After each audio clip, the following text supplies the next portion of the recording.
is your aim, I say, great leaders of today? Do you want to live to see great progress in your country? Or you want the whole Caribbean to be filled with bloody stains and strife? Taking poor people's lives, making sacrifice, just to live your big life. Oh yes, well you are responsible for whatever here happens. That's why we depend on you, thinking you would help us too. But you concentrate on power and don't care if your poor brother eat or no shoes on his feet, up and down the street in the burning heat. Oh yes, while immigration's in the foundation, kicking your people out just like garbage cans. But you better realize we have reached at a crucial stage. Situation has taken us right back to slavery days. But I say, you are the shepherd, we are the sheep.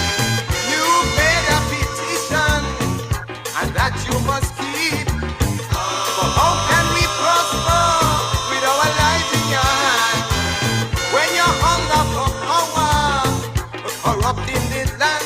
But the news and information that I hear every day, all I can do is just get right down on my knees and pray. And while meditating, I hear a voice saying, "Woe to the shepherd that leads his sheep astray."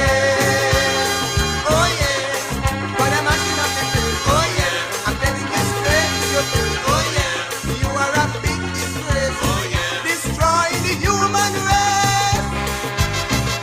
Share the live, share the live.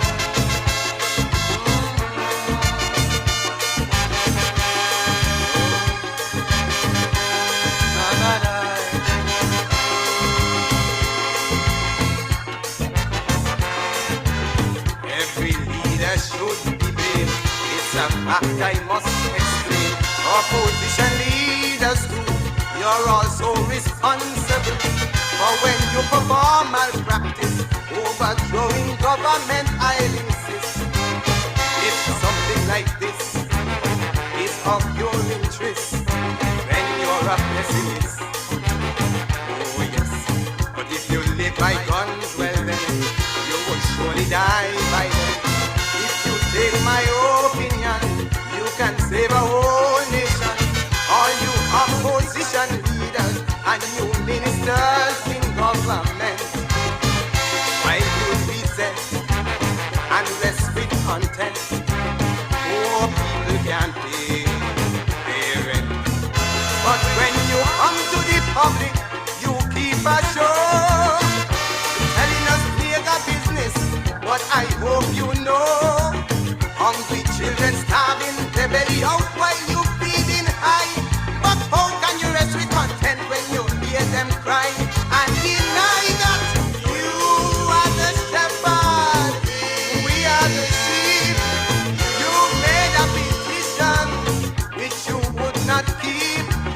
You corruptious leaders, careful what you do, for what you do to others will come back to you. But when the radio station say John today, my inspiration just grew, and I fell right down on my knees and prayed. And while I was praying, the good shepherd kept saying, "Woe to the shepherd that leads his sheep astray." But I'm asking up the place. I'm getting them straight to the face. There are a big disgrace, destroying the human race. Share the live, share the live.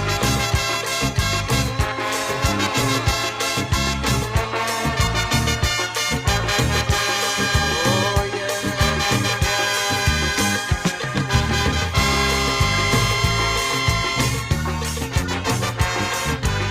The whole world situation is nothing but corruption. Even little children, they have so much ill words to say. But I blame parents and teachers who resent from teaching them the way. And that's why today, disrespect, I say, is a common thing. Oh yeah. And when you go to church, you'll find ministers of the same kind, sexual maniacs, and then some are homosexual men. They are nothing but wolves in sheepskin. They are blind but yet they live in weeds. And I'm pleased to see Californians like me, who the good shepherds, and see that diverse time and peril has come. I say, false prophets rising up, deceiving every nation. It is time to spread the message all over every land.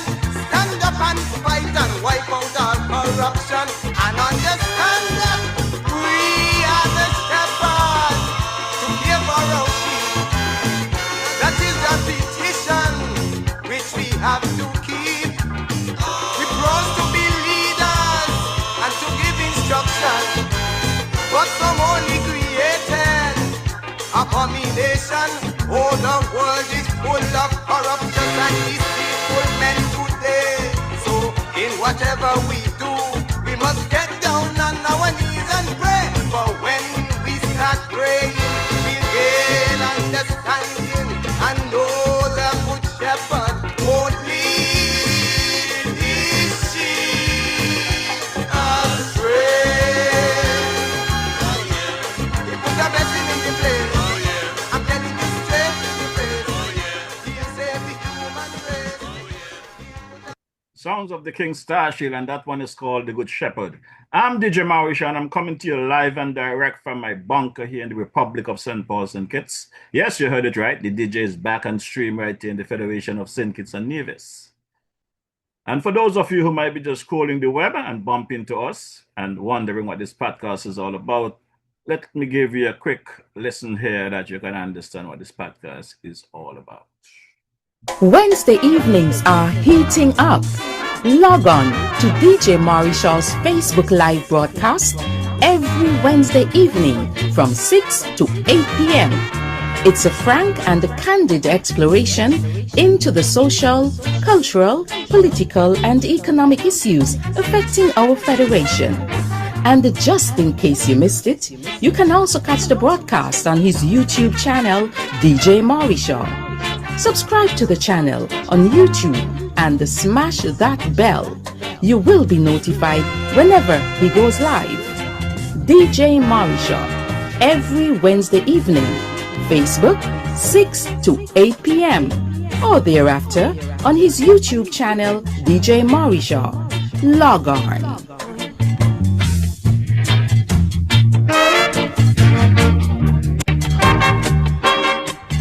Yes, you heard it right. That's DJ Marishaw here each and every Wednesday evening from 6 p.m. to 8 p.m.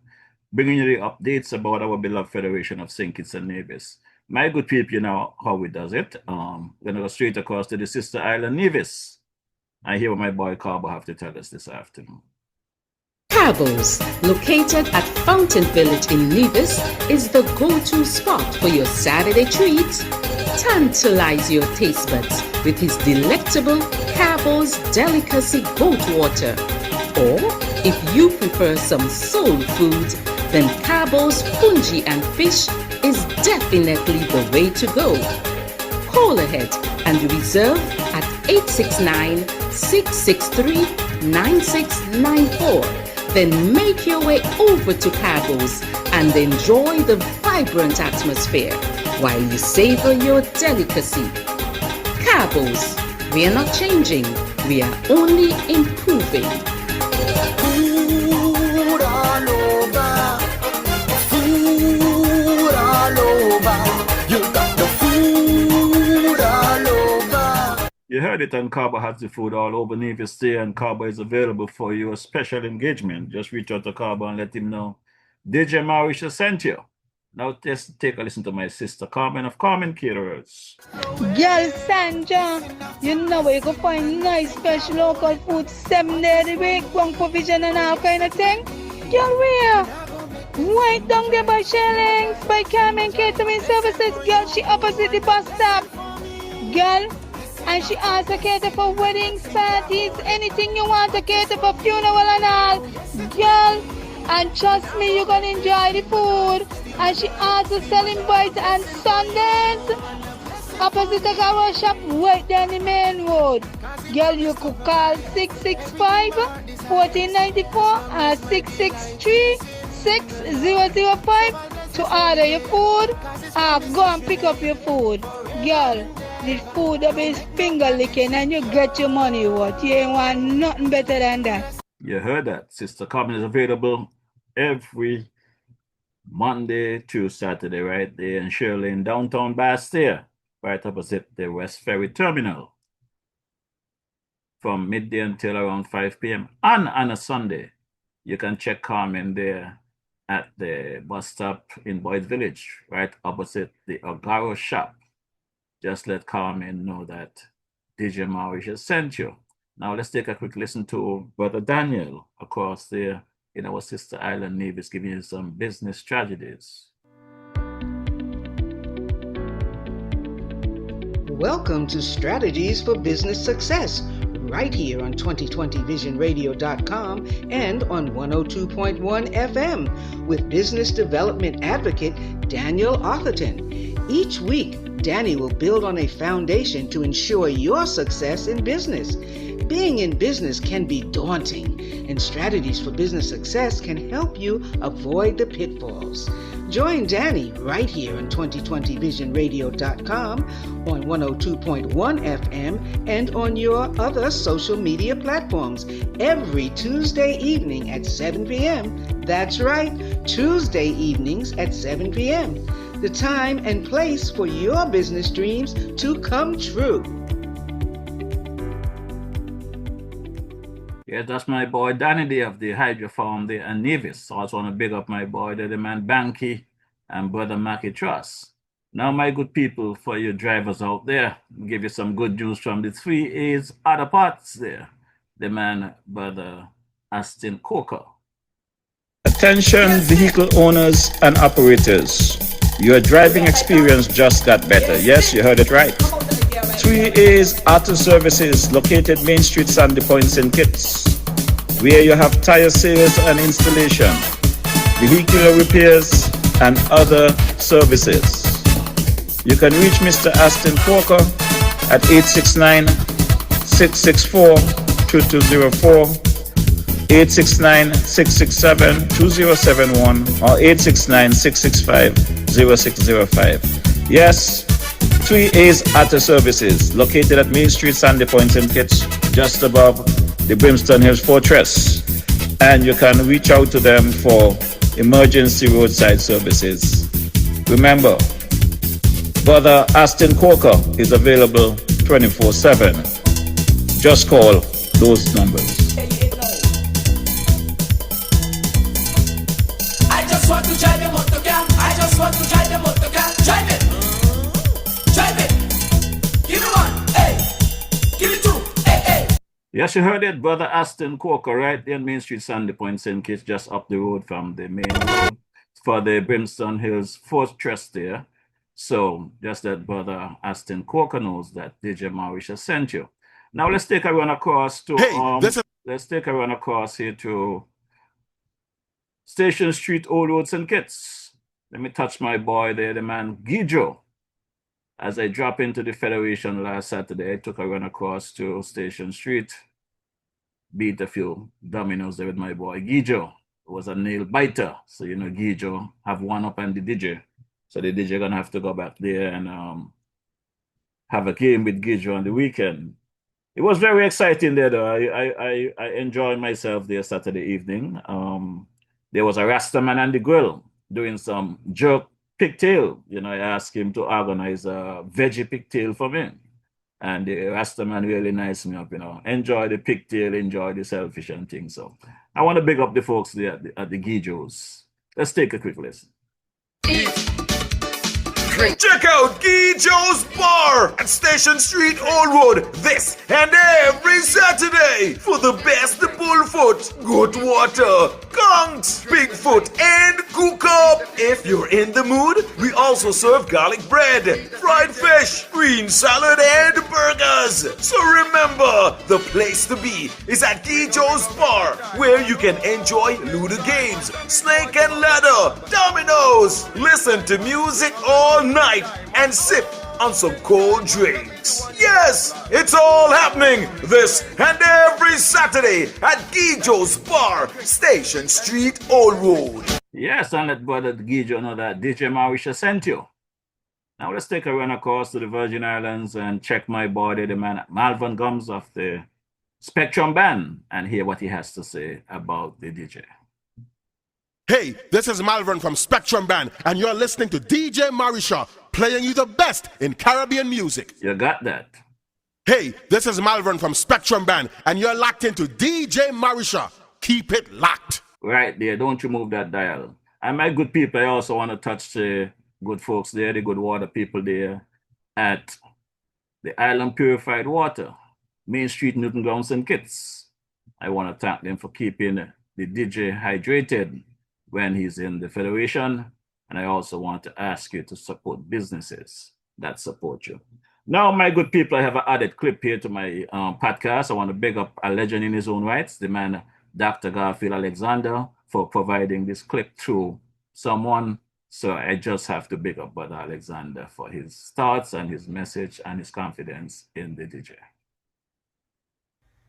DJ Marishaw, I don't want you guys to take your eyes off him.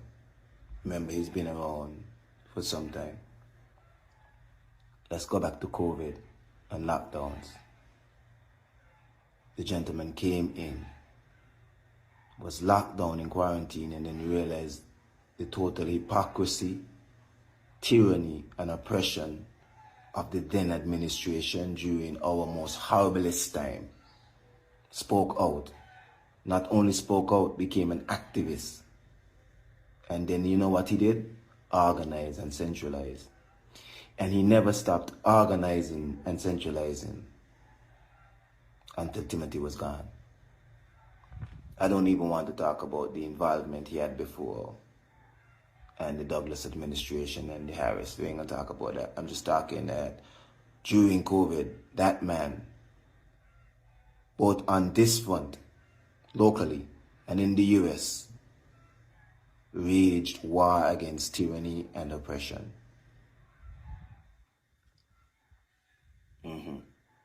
One simple man, a DJ as he calls himself. He never called himself an engineer or anything else, just a DJ, because he understands the power of voice, and not just voice, autonomous, independent, honest, transparent voice always wins in the end. So it could be persons with unlimited power and unlimited money. He somehow always becomes the David against the Goliaths. Be careful with him. Be kind to him. Watch him. Because trust me, he's going to triumph in the end again. Yes, my good people, and that is Brother Dr. Garfield Alexander giving his views on the DJ. Now, before we get into the conversation, let me go straight to the commentary for Brother G.A. Dwight Astafan for today, June 18th, 2025. Greetings. Today we will compile a list of some of the bad decisions taken by successive administrations in this land since 1980. First, shortly after getting into office, the Simmons administration took steps to settle the payment matter to the sugar estate owners. The sugar lands had been acquired in 1975, and the Bratcher administration had gotten them valued professionally at $9 million EC. Mr. Bratcher had offered the owners $12 million, and they turned him down. The Simmons administration paid the sugar barons about $21 million for the sugar lands, more than twice the professional valuation. Why did he do that? Why did they do that? That act was very self-revealing and reflected what had been done in the previous century, when instead of providing reparation for the formerly enslaved people, the leaders compensated the former enslavers. Imagine how much good that $10 million could have done for the poor people of this country and the country generally many years ago. Another bad decision was the constitution that we got. Every country has to have a constitution. The one that we got and still have is terribly, terribly deficient. It was a creature of arrogance, self-interest, convenience, vindictiveness, short-sightedness, and transactionalism. The defects are too numerous to mention, and we have to devote some more time. Indeed, I think this administration should engage the public in an exhaustive discussion with the intention of reviewing and amending the Constitution. And speaking of criminal acts, in the 80s, the Simmons administration allowed a rehabilitation school to be set up in St. Kitts for young American criminals. Those young men wreaked havoc in this island, and eventually the school had to be closed. Those same youngsters from America and some local sons of privilege contributed to the birth and the rise of criminal youth gangs and the gang culture in this country. Next bad decision, not the Southeast Peninsula Road, because we needed one. Bradshaw had acquired Frigate Bay. Remember, the whole peninsula was privately owned.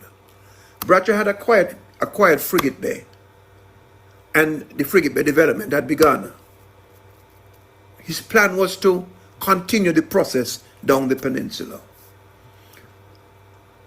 It was now Simmons' turn. And instead of acquiring the land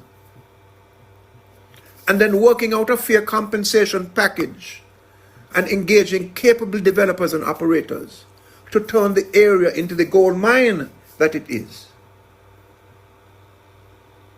they just built a road on people's land, and sales started.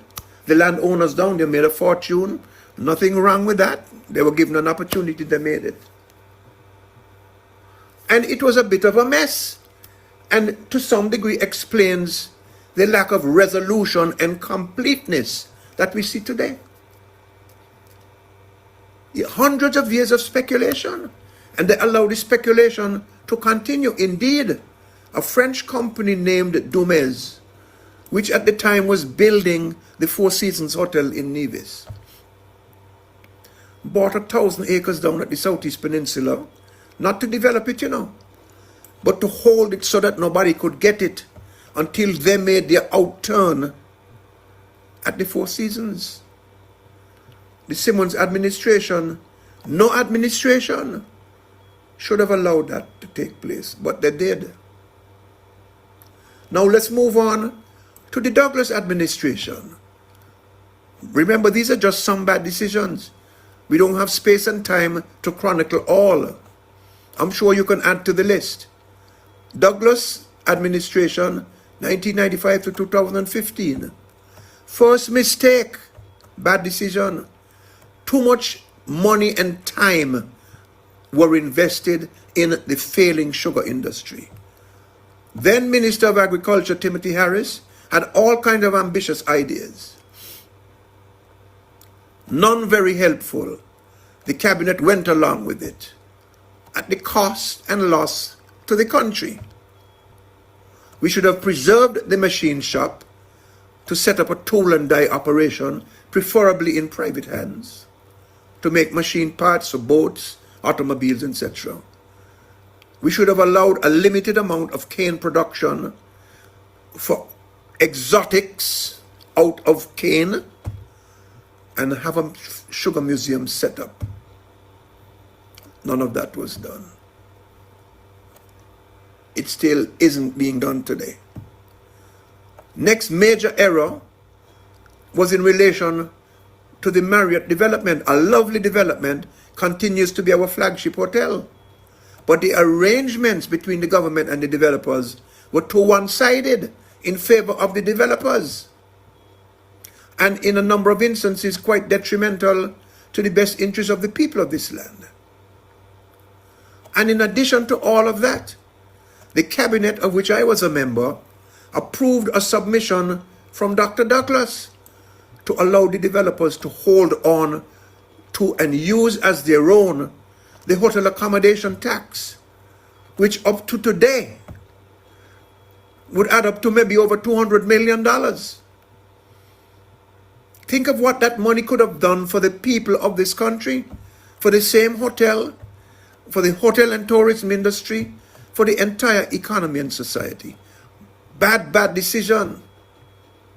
Third, the Douglas administration also failed to demonstrate a sensible approach to the cannabis industry.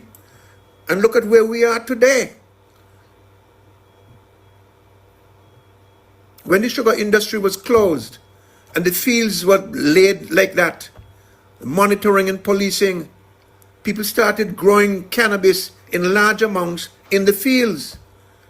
That created a problem in and of itself while these young men were trying to make a living. And while people made money, a lot of people lost their lives. Bad decisions, wasted lives.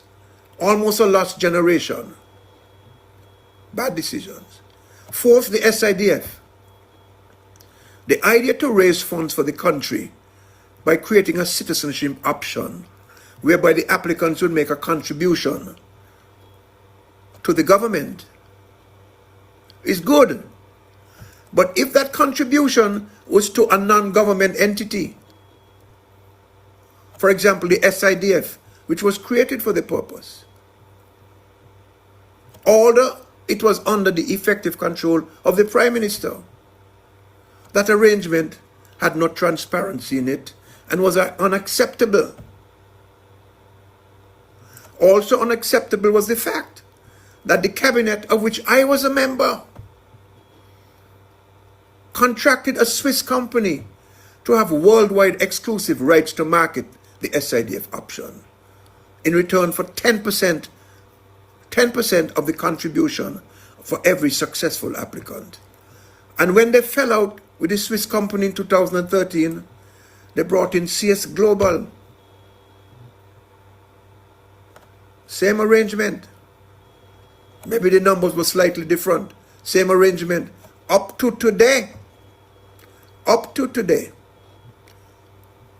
The SIDF arrangement made some people very rich, but not the people of St. Kitts Nevis. Fifth, contrary to the claim that it was the hurricanes of the 1990s and the global mortgage crisis of 2008 that forced us into the notorious land for debt swap with the National Bank, as well as the haircut to government creditors and getting ourselves into the hands of the IMF. It wasn't those things.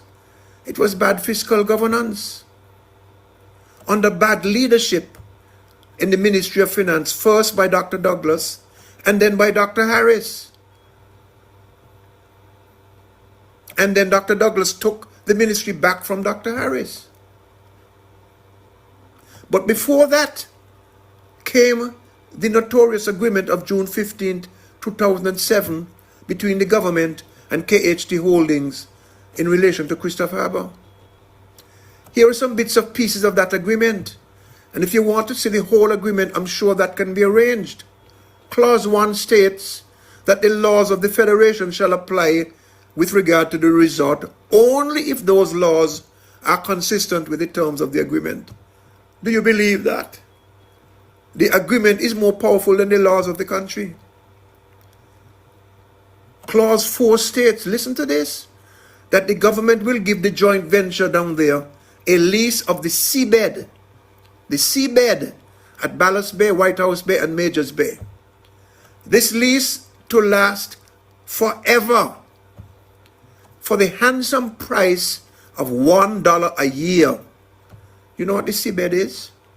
It is the floor and subsoil of the sea between the mean low water mark to 12 miles out to sea. So for all practical purposes, these people own up to the water mark, and they control the beach, those beaches, and the sea 12 miles out. Now what kind of craziness is that? This is Judas on steroids. Another arrangement is, in that agreement, if they apply for a work permit and don't get it in 20 days, it is deemed to have been granted. If they apply for an alien land holding license and don't get it in 30 days, it is deemed to have been granted. Any application for construction not approved within 40 days is deemed to be approved. What about due diligence? What about care and caution? How could the government give up this power to a private company? How? The agreement also calls for at least 75% of the workers involved in the operations of the resort to be citizens. But then it goes on to say that if at any time, there are less than 75% local workers, then that will not be a breach of the agreement, making the agreement, the clause, totally meaningless. Clause 11 is an effort to bypass the Protection of Employment Act. Clause 24 states that the government will acquire by compulsory acquisition or otherwise title to the Kennedy Simmons Highway. Remember compulsory acquisition. This will come up later. And clause 29 obligates the government to give, lease, or sell land to the joint venture to grow and supply agricultural produce to Christoff Harbor. Clause 30 speaks about a featured builders program under which the joint venture and the joint venture only decides which builders work there. What have we seen over the years? Foreign contractors, foreign heavy equipment operators, enjoying duty-free, enjoying the rule of the roost. They come in here and do work that locals should do. And they get these concessions that locals can't get, so we can't compete. This is what the agreement does. It sells out our people and marginalizes them and push them out to sea beyond the 12-mile limit of their own country. You talk about Judas. Under clause 40, the joint venture got a period of exemption from duty and other charges, starting the 26th of April 2005 and ending 20 years after the second hotel opened. There is no sign, signal, or anything of any second hotel even being built after all of these years. And if one was to start now, you're looking at 3 to 4 years of completion. So you're looking at another 23 plus years before these exemptions end. This is a joke, but sadly, the joke is on us. And in clause 45, it states that the Attorney General has provided an opinion certifying that the agreement is valid and binding on and enforceable against the government. The Attorney General. What a terrible thing. You all really need to read this agreement. This is one of the ugliest, most degrading, disgraceful, and treacherous deals ever struck by a government in this country. Then there's the deal the Douglas administration made with Galaxy, but it's still not completed Ramada Hotel after all of these years. The deal they made with another Chinese company for teal-offs at Frigate Bay. Not complete. And the tsunami of Chinese shops that have come to our shores, virtually wiping out locals from the retail sector. All of these are the doings of the government under the leadership of Dr. Douglas. Now we come to the leadership of Dr. Harris. Because of bad decisions over their 7 years in office, there was no resolution of the water problem, the electricity problem, the decline in efficiency and professionalism in the public service. They did virtually nothing to improve our healthcare system. They signed a deal for the Bastia High School and paid over $15 million for people to oversee a project that did not exist.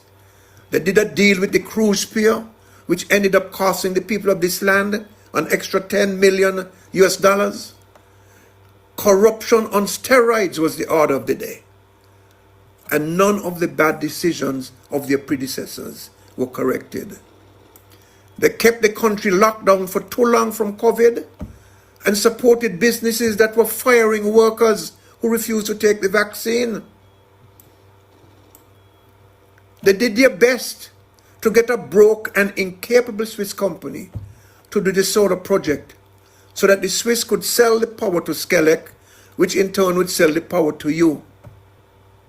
When with all of that CBI money under their administration and the Douglas administration that could have been put to putting up a solar plant for the people of this country, to own it,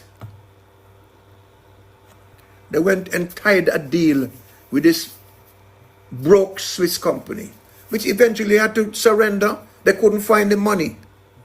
I don't know why people tried to defend that. That was a hostile act against the people and a senseless act, a terrible decision. And the Harris Group created the notorious Galaxy Jail project, which will be embedded in the psyche of the people of this country for hundreds of years to come. It was a major act of treachery.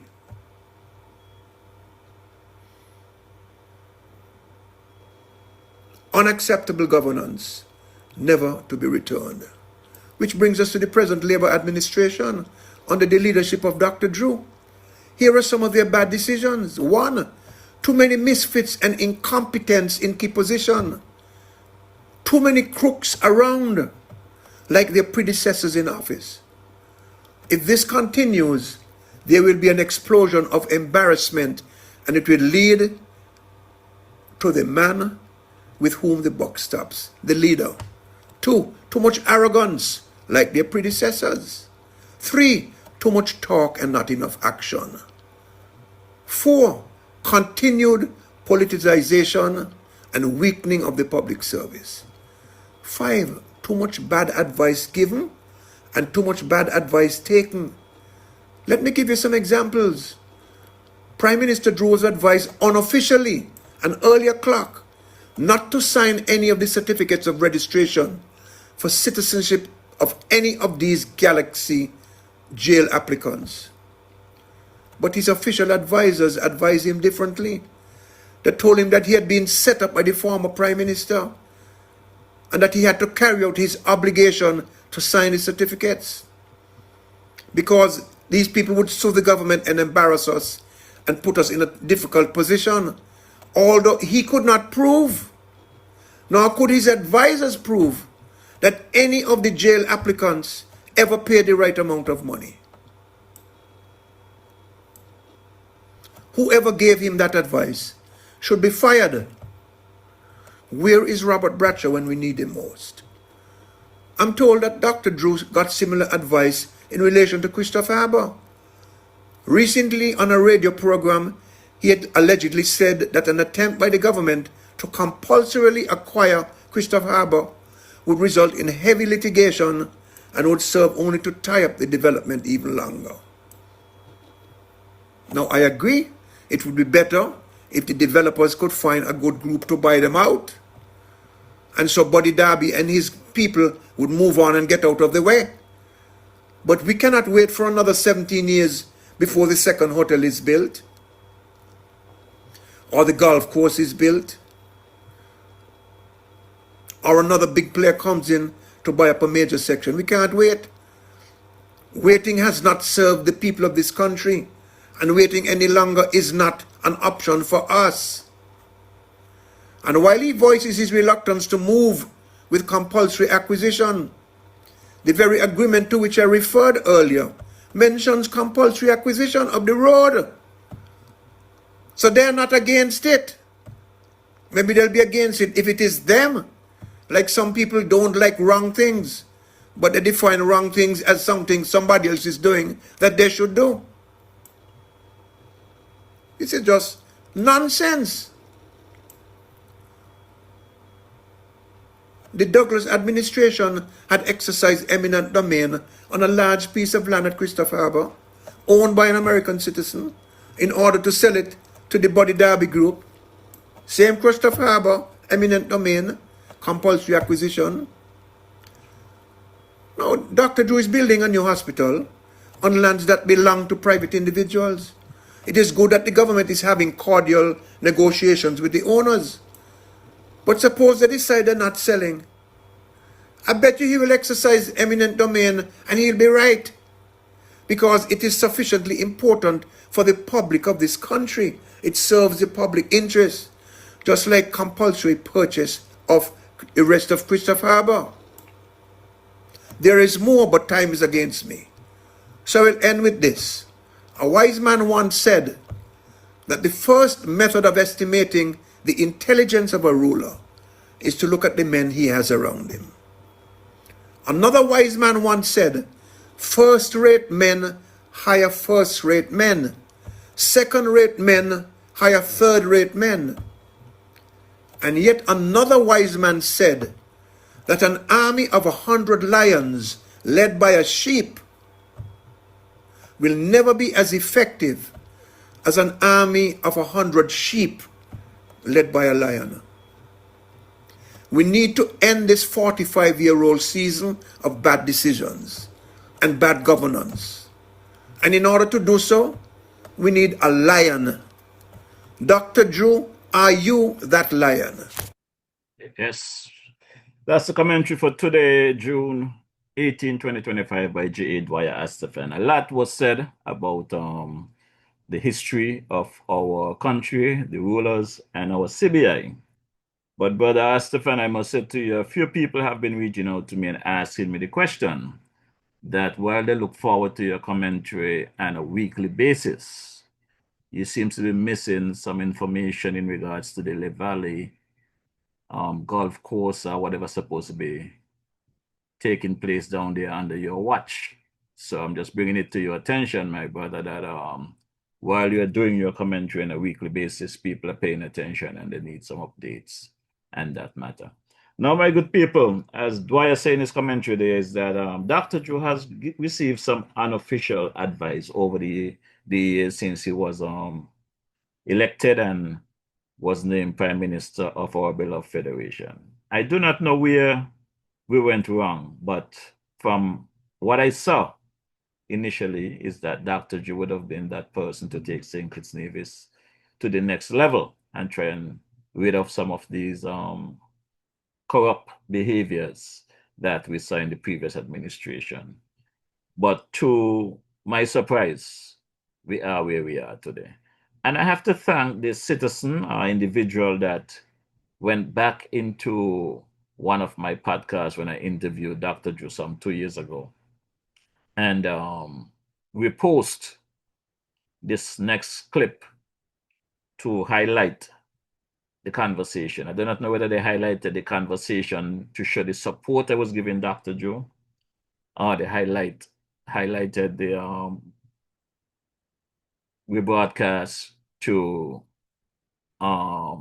question whatever was taking place. But in speaking to Dr. Drew prior to his election winnings and after, I really had some confidence in the gentleman and the promises he was making. But as of May 13th, 2025, I realized that it was just all smoke blowing. the people's backside in our beloved federation. Simple put. So let's take a quick listen to this conversation between the DJ and the then Prime Minister just about over 2 years ago. We did not really get a chance to venture into the Nevis end of things. And be honest with you, with everything else that is going on, everybody will see time to come the good that Labour can do, that they're doing. But I am more concerned about the relationship with the citizens of St. Kitts and Nevis. And you as a Prime Minister, I know you have explained certain things to me that you're in the process of doing, and you want to make a big presentation and whatever. So I am not at liberty to say to the people what you spoke to me about. But what I would like you to do is to at least satisfy the online viewerships or the people out there that are saying that they don't have a problem with you going in the diaspora or wherever you travel to meet with nationals at a town hall meeting.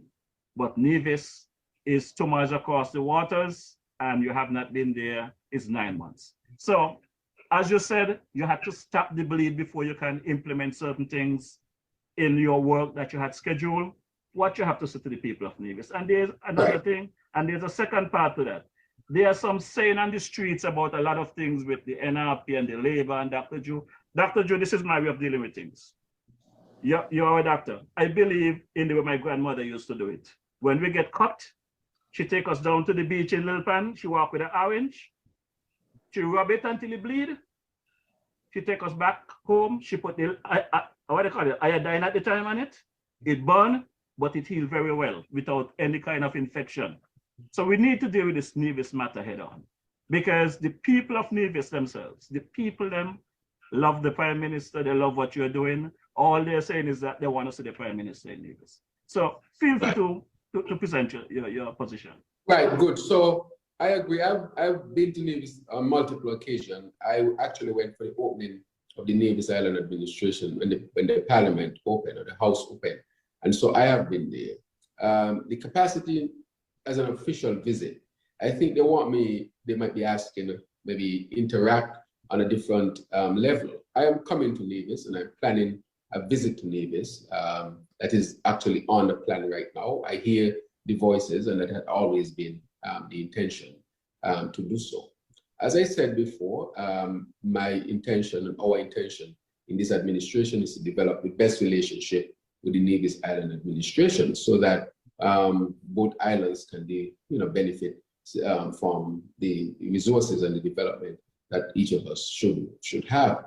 For example, the geothermal, we are dealing with that as a federal resource that will benefit both islands. And we are looking at opportunities where both islands can benefit. For example, when we do healthcare, for example, when we do dialysis and so forth, when we do eye surgery, the people of Nevis can benefit significantly. The people of Nevis have resources that we can benefit from. That is good. For example, we had an issue where the anesthetist had an injury and we needed somebody to fill in, and the anesthetist from Nevis came over to fill in to make sure that things continue. And this is how we are supposed to work, and I intend to continue to work that way. The person in Gingerland should have as much opportunities as the person in Keyon, in St. Peter, St. Kitts. There should not be any disparity with respect to that, and that is my intention, to work so that the Federation can move forward and both islands can benefit equally.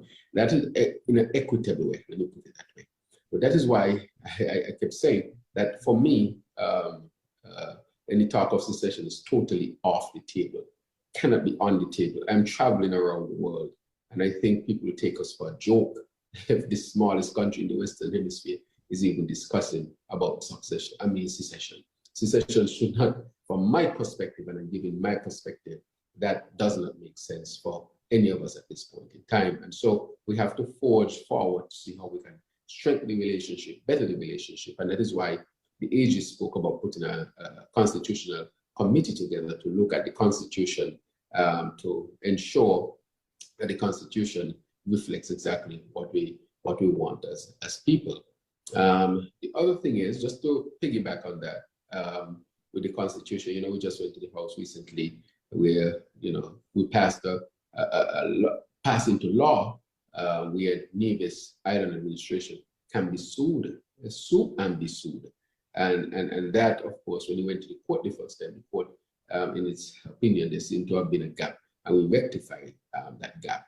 And so that was a major piece of legislation. Had nothing to do with constitutional reform or touching the Constitution, just making it clear that that could happen as there was a gap with the original writing.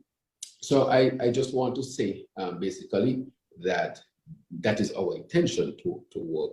I heard people talking about relationship with NRP and so forth, but I think the leader for NRP in the last election, she made it clear. She said clearly that she was not going to work directly with any political party, and whichever party won, she would definitely work with. And I have to respect any political leader who makes that decision for their political party.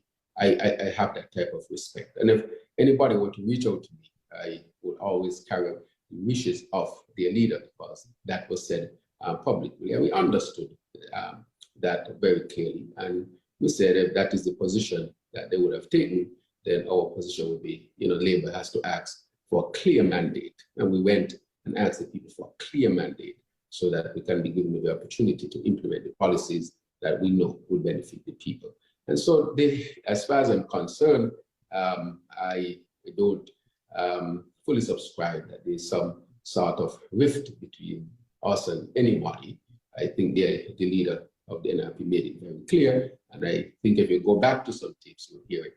And not only that, keeping with our principle that, we will work well with the Nevis Island administration so that there can be equity across both islands. And we have been moving along with that principle and respecting the position of the political parties that are on Nevis. And that has been our thrust thus far. So just to summarize, DJ, another official visit is being planned, interaction and having that good conversation with the people of Nevis, of course, is important as well. And to lay bare that we respect the position of any political party. We don't, and because we are a respectful organization, we're the oldest political party in the Caribbean, in the English-speaking Caribbean, and our political party has that level of maturity and understanding. We understand the politics, and therefore we will respect any other political party what their decision would be. The only thing that we ask is that all of us abide by the principles of good governance and the principles of democracy. And that is where we stand, really, DJ. I appreciate your straightforward response, Mr. Prime Minister, because basically during the campaign of the federal government, federal elections, I myself spoke with the leader of the NRP, and she gave me the same statement you just made, that NRP will not get involved in campaigning with any particular party, but they will support whoever the government or the majority seats is in St. Kitts, because St. Kitts is the only island that is in a position to form a government on their own. Anyone in Nevis will have to be a coalition. And I do not know if you paid attention. I know you've been in the politics and you've been around, but yes. I don't know if you were paying attention to the kind of campaign that was created in the last 7 years and more so last year, where the premier, the leader of CCM, basically make an attack where he was campaigning on both islands. In Nevis, he's telling the people in Nevis that the NRP is having secret meetings with the Labour and whatever, and they should not support them, because he's making it like Labour is no good for Nevis. He went as far as bringing out the talk. I don't know if you ever heard the clip about Batcha telling them you're going to give them bone in the rice and pepper in the soup and all of that stuff. All of these things was part of the campaign. So the situation that the NRP took is not like it's a situation that they wanted to take, but they knew that they basically, if they openly support the Labour Party, they might as well don't campaign because they're not going to get the seat. That is the kind of campaign that Mark. Then he turned around after telling people in St. Kitts, stay out of Nevis politics. Don't get involved in Nevis politics. He was in St. Kitts. Nomination day after he left St. Peter's by your nomination from your headquarters, I went over to Verchilds on the lawn, where Mark was there giving his speech, supporting the launch of the, what you call that stuff that you all did there with your pillars? Manifesto. Your manifesto. He was there supporting. So for the people to get caught up in this kind of stuff, politically, I think that NRP could have taken a different approach, because you cannot have someone telling you cannot work with the Labour Party in St. Kitts, but you're working with PAM. And on the other hand, now that government have changed, the person that you was working with, it seems as you throw them under the bus, and now you give the impression that you're working with Labour. And why I say the things I say on this program is for people to understand that I appreciate one thing you said at your inauguration, that you're the Prime Minister for everyone. And I know you cannot get into the petty talk about not working with Brantley. He's the Premier. You got to work with the NIA. We understand that.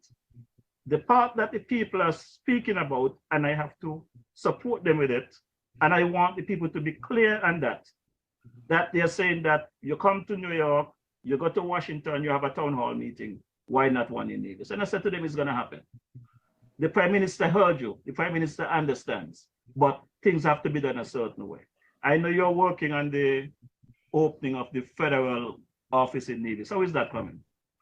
Right. So as I said before, there have been good communication between us and the NIA, which I had said even before the election. So that is a principle on which we are working. So we are working on a principle with respect to working with the NIA, because when there's antagonism between the federal and the NIA, that relationship does not serve, that bad relationship does not serve St. Kitts and Nevis well. And we believe that the best relationship should be had in order to serve both islands well. So in terms of plans coming along to get things done, we are moving along, we are moving ahead. All of the things that benefits from the federal benefits St. Kitts, I want them to benefit Nevis as well. For example, we are going to do the Charlestown Police Station. That is not a Nevis Island administration project. That is a federal project, but we have responsibility for the police and so forth. And so we take that responsibility very seriously.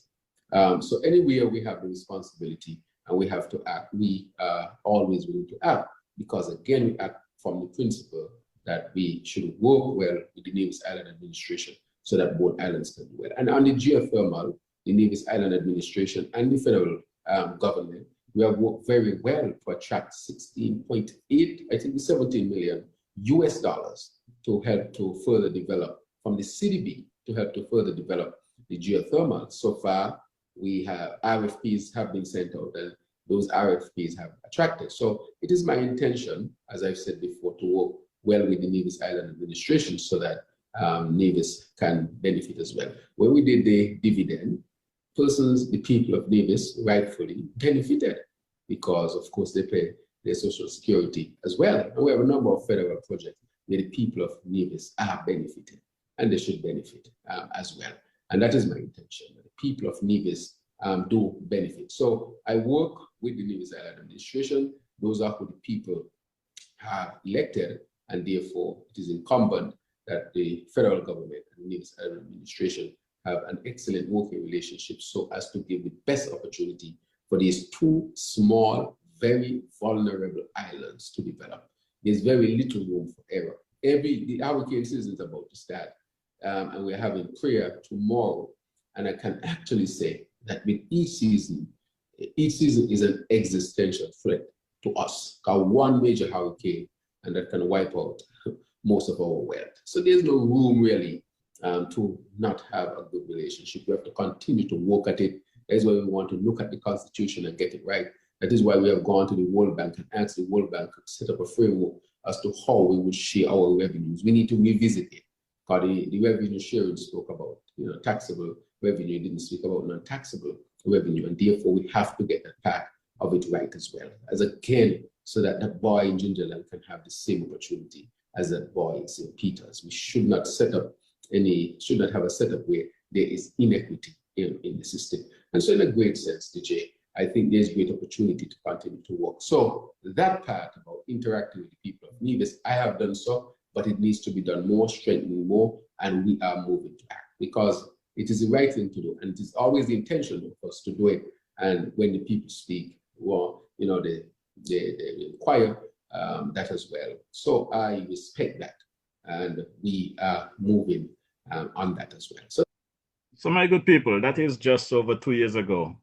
I had that conversation with Prime Minister Joe about the visit to Nevis for a town hall meeting. And at the time, I was doing my best to give him the time that is required to get himself organized.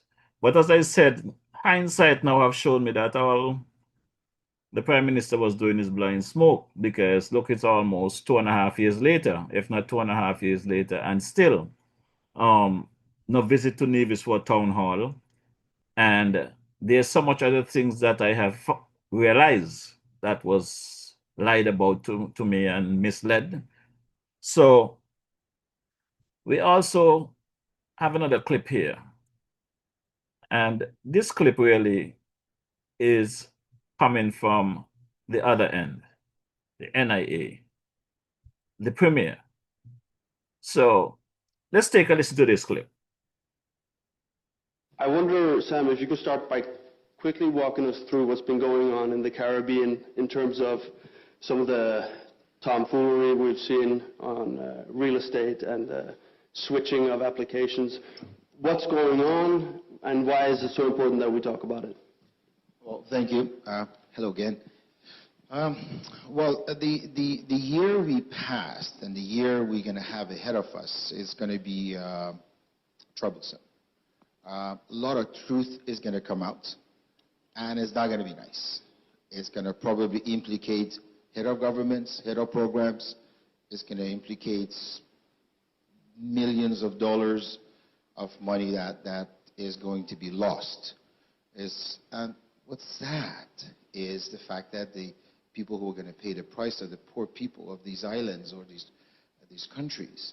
About a year now, we had informed the governments, mostly in St. Kitts, that individuals are coming to us and shopping for service providers. And of course, they're coming and giving us very low overall estimate of the cost, like in the less than $150,000. Of course, we informed the government of that, and there was no action. So we digged into this issue, and we realized that what's happening is that in the Hurricane Relief Fund, 1,200 applicants had applied, and in our estimate, about 200 to 300 applicants were asked to switch their applications. In this particular case, it's interesting because the service provider in St. Kitts informed early November the government of this fraud. And it's interesting, till today, we have had no news by the government informing us of this white crime. That particular case in St. Kitts, and probably many more, is opening a Pandora box. And I've received 2 more letters from 2 more applicants. So therefore, this article in Gulf News 2 weeks ago is working, because I've received about half a dozen emails from applicants questioning how they've done it, you know, and I got now 3 letters personally by 3 clients of different projects. So I'm interested to know what would the government do in the next days about these. But I don't, as we say in French, ils jouent le sourd d'oreille. Translating in English, they're playing the deaf ear. Because whenever I speak with anyone in St. Kitts, they say, what's your problem? Government's getting their share. I say, yes, but the government could get more. If they stay in Hurricane Relief Fund, the government will not just get 75, they'll get 150. So your people are being, they're getting a short end of the stick, and they're just getting 75 instead of 150. Second, if the applicant is investing in the real estate, well, how could anyone pay 150 total? Out of that, 75 is given to the government, 75 is left. Take a little profit, share it with the agent. How can you build a project with 75? Not possible. So your citizens are also losing the opportunity to have a nice 5-star hotel that's going to create jobs in the future, permanent jobs. And those islands need it. Yeah, John, I see you taking copious notes. What is your view on this issue of the Caribbean and the switching, and how big of an existential threat is it to the industry over there? Well, I think it's good morning, everyone. I think it is a threat. I think it shows immaturity in the industry from both sides. Both from the sides, I mean, it takes two to tango, should we say. There has to be an element of the government involved, and there has to be obviously an unscrupulous agent who apparently is not in the room involved. So it's unfortunate. I mean, you know, I'm looking at it from the outside in. I was taking notes because I didn't have as much information as Sam has on it. I think it amazes me that this can go on in any financial services industry these days. I was having a discussion with Bruno outside over coffee that, you know, I still think that the CIP industry has an awful lot to learn in terms of transparency and due diligence. And I think it's good if a regulatory body does come in and insist on a level of education even for the people involved. But at the same time, something like this will always happen if it's permitted to happen from the government side. Yeah, and on that, there's some indication that those who have the power to put an end to it have actually been, as you say, turning a blind eye to it. To what extent do you think that's the case, and if so, why?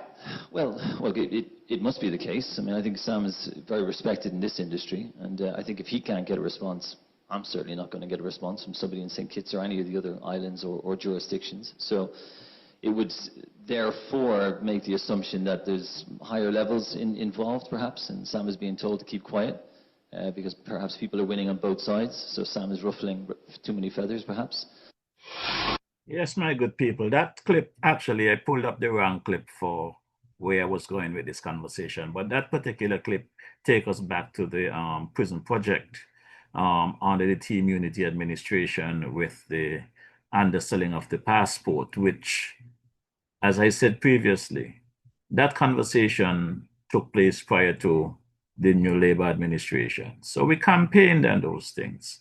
So for us to be now going back to the conversation where I am being told that people were set up and they want a way of underselling and all of this nonsense where we are, it's just pure nonsense, and the corruption continues, my good people.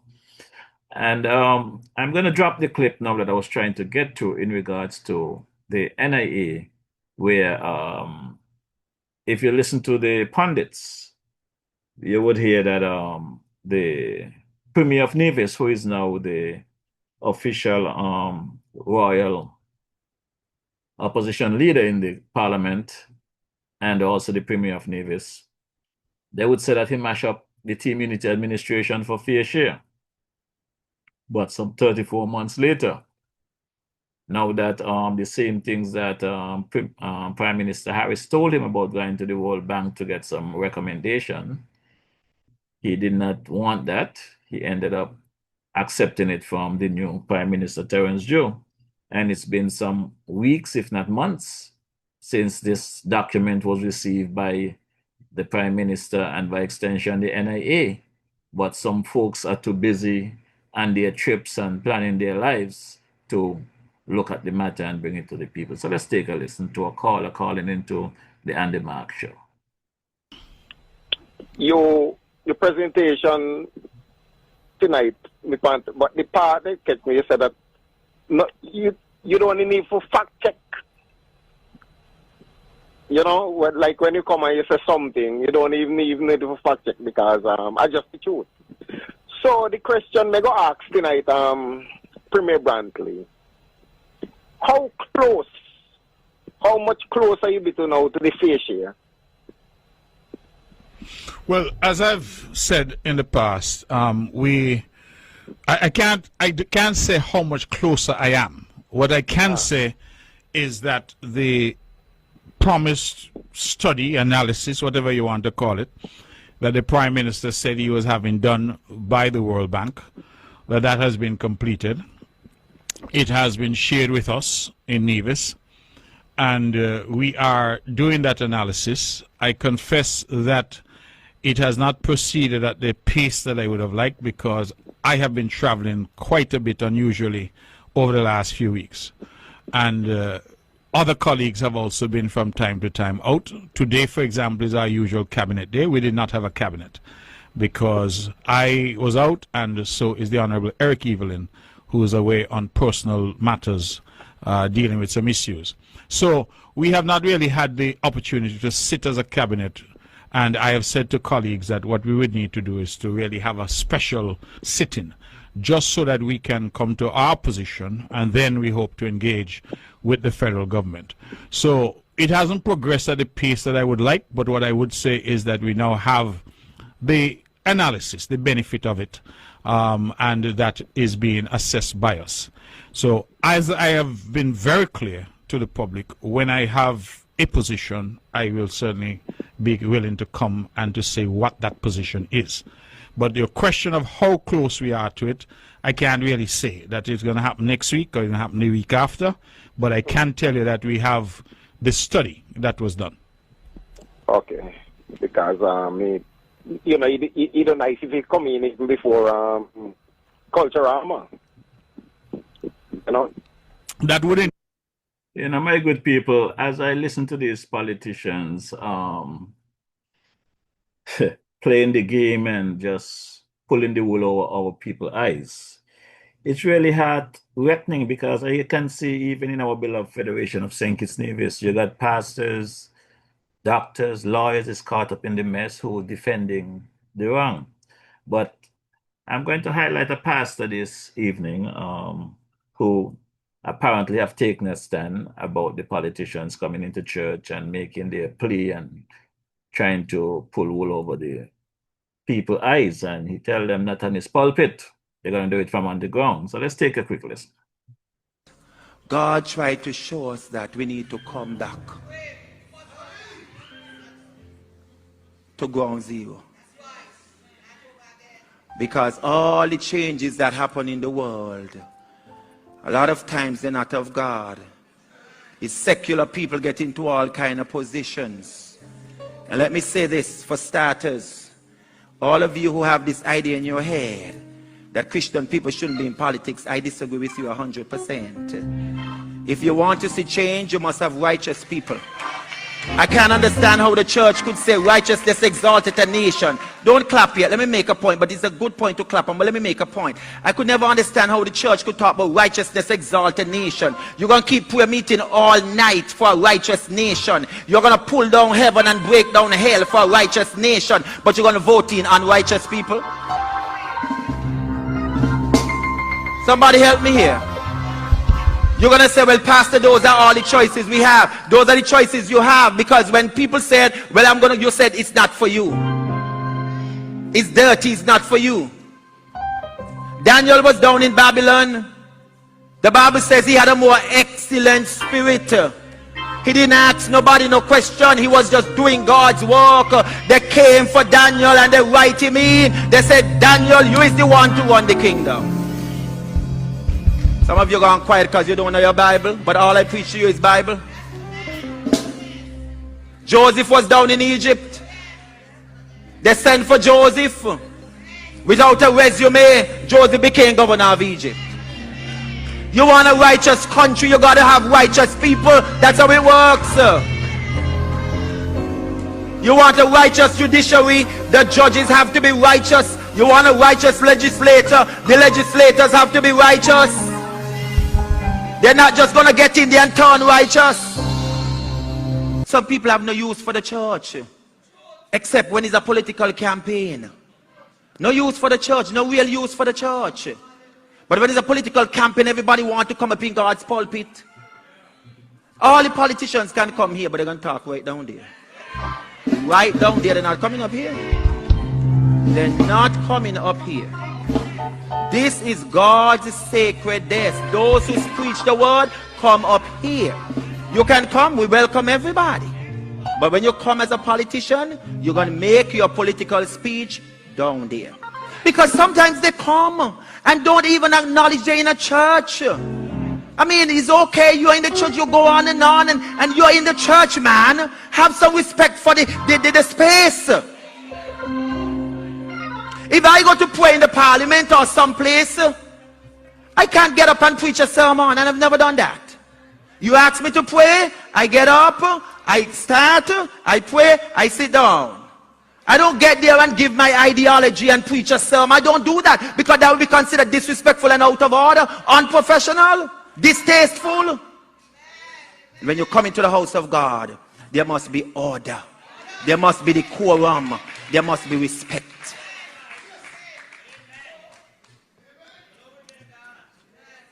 And so you have to sell out. But look at this carefully, quickly. You can have convictions, let me tell you this, and still be a child of God without selling out. Did you hear me? You can have your convictions, be a child of God, and don't sell out. Thank you, my good people. As the pastor says, you can have your conviction, be a child of God, but don't sell out your country just for a political party. And that's what we're asking you. Just do right by the Federation. Just do right by its people. Let's go back to the days when we're not getting paid to vote. We are not brainwashed to vote. We're voting because we believe that that party is doing good by the people and by the country, not for a couple of dollars. What I'm hearing today from individuals is the system is corrupt. It does not matter which political party get into office, the system is corrupt. They're going to all do the same thing. All we want is we share. We got to get out of that, my good people. We got to get out of that. And it's going to take me back to a clip that I played some weeks ago, because I really want to get it sinking where we are. The politicians, I'm going to come to you and tell you all kind of things, that things are going well, they're doing a good job. But their own supporters, their own advisors and their team, while they're telling the politician that all is well, they themselves knows that things are not going well. So I want to thank this caller that called into Freedom FM some weeks ago and raised the conversation that would have never been raised by neither Dr. Martin, Sam Kanda, or Jamie. But this caller prompted that conversation where they was able to acknowledge that the electorate is waking up. We are waking up. And the political party has the monopoly on any particular seats within the region anymore, within the federation anymore. As a matter of fact, just imagine, just some 34 months ago, we was able to muster 6 electoral seats for the Labour government in office. 1 by majority, 5 in the opposition. And 34 months later, I am listening to Dr. Martin, who is one of the chief advisors to the Prime Minister, Sam Kanda, and Jamie cannot muster up 2 seats. You cannot guarantee, if election call within the next couple of months, that Labour can win 2 seats. Now let's take a listen to this conversation. Good afternoon. You're live. Good afternoon to everyone.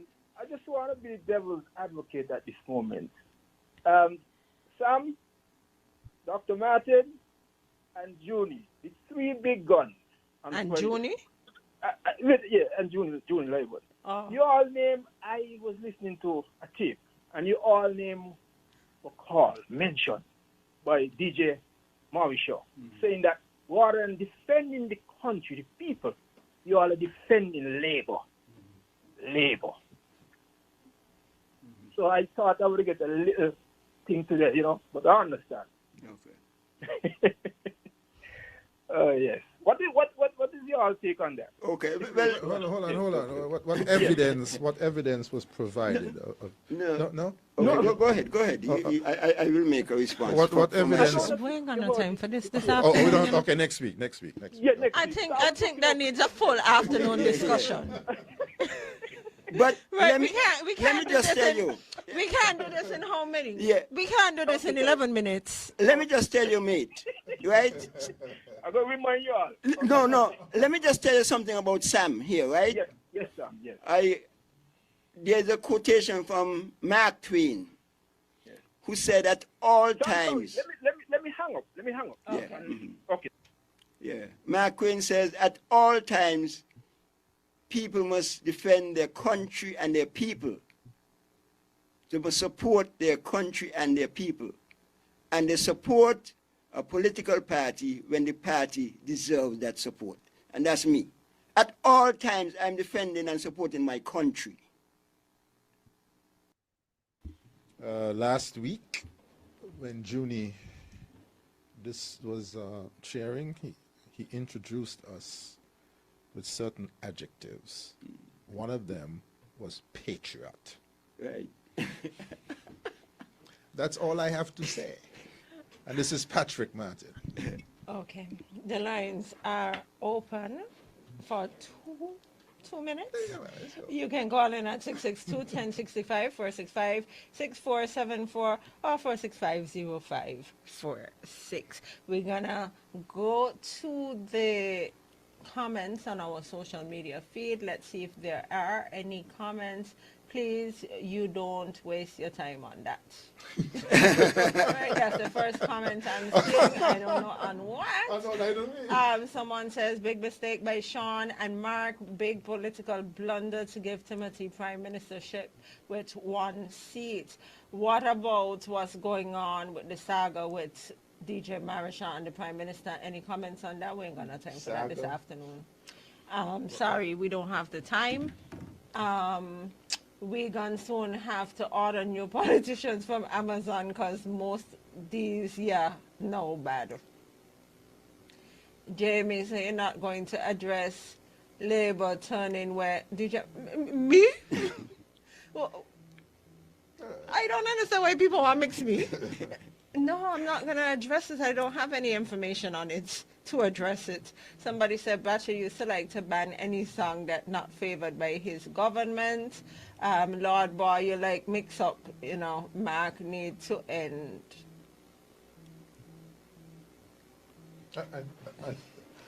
Don't care who they bring, Labour Party will win the next election. Jonel did not win the constituency fairly, and that is why after a measly 2 years, he lost badly. The lockdown was really good for his political career. Okay. And that is all. Those are all of the comments there. So, gentlemen, we don't have any callers. We can wrap up. Well, thank you again, Jamie, for anchoring another interesting Junior will be back next program. I'm going to say that. I think we have a people who are paying attention. Those comments, most of the comments, people are paying attention to the ebb and flow of the political arena, because that's where the political leaders come from. And I firmly believe, and I'm open to be challenged, that the days of the loyal section, the must win, must vote for me, those days are diminishing. Yep. They're gone. Yep. Well, that's right. That's right. Well, the electorate has changed. Right. I could have argued up until the 1990s that both PAM and Labour had a 40%, 30%, 40% loyal following. I don't see that anymore, and that in the electorate, in the body of the electorate, there is a 60-70% whose vote has to be sought. Notice I didn't say bought. Sought. And so it's this both. The political parties get support when they deserve it. And I forgot the author of this. Another person we don't said know that to be a fact because Trump won. Well, he won fairly. We don't know if he deserved it. He but won he fairly. won. The elections are won and lost by people who show up to vote, and he got his people out. Elections have consequences. And so the persons who have this must-win mentality in their head, I wish to have a conversation with them, because I don't accept that there's any must-win. Anyway, we have to fight. And the politicians have to do the work. Have to fight. They have, and there are no. Well, apart from maybe constituency 6, there are no safe seats in St. Kitts and Nevis. Well, let me not speak for Nevis, but there are no safe seats in St. Kitts anymore. Yeah, man. Which one? 6 and. Yeah, 3. That's what I said. 6, 3. Oh, yeah. I don't know about that. Well, but 6 maybe. I think. Well, I'm going to end by saying it's going to be a very, very hot topic when there's boundaries change. Yeah. The boundaries changing? When there's boundaries changing. They have to change. Well, we join the boundaries. Yeah. They have make to them change. constitutional. I think all bets are off. You have new calculus. And so again, I want to end by saying, we, the people, the electorate, have to insist on the political parties that they put up the best people to run, because we cannot afford idiots in Church Street. And where's the NIA located? And Charlestown. Cannot afford that. Mr. Kondo, any final words? Yeah, I think these are really interesting times. Okay. And people think, I think people don't give politics and politicians the credit and the admiration and think that is due. I say that this is something that I enjoy doing and will do it again. You would? I would do it again. He has not thrown in the towel, that's what he said. I will do it. Not now, not I'll no, go I back understand. to I understand. In a new life, I don't know what Dr. Martin was trying to do, but I understood what you meant. That's the thing. And this is an honorable thing. This is a good thing. And people have to learn to differentiate between service to the people and parasites. I mean, do we have a lot of parasites in politics? I always saying that the most sacred duty of a citizen is to vote.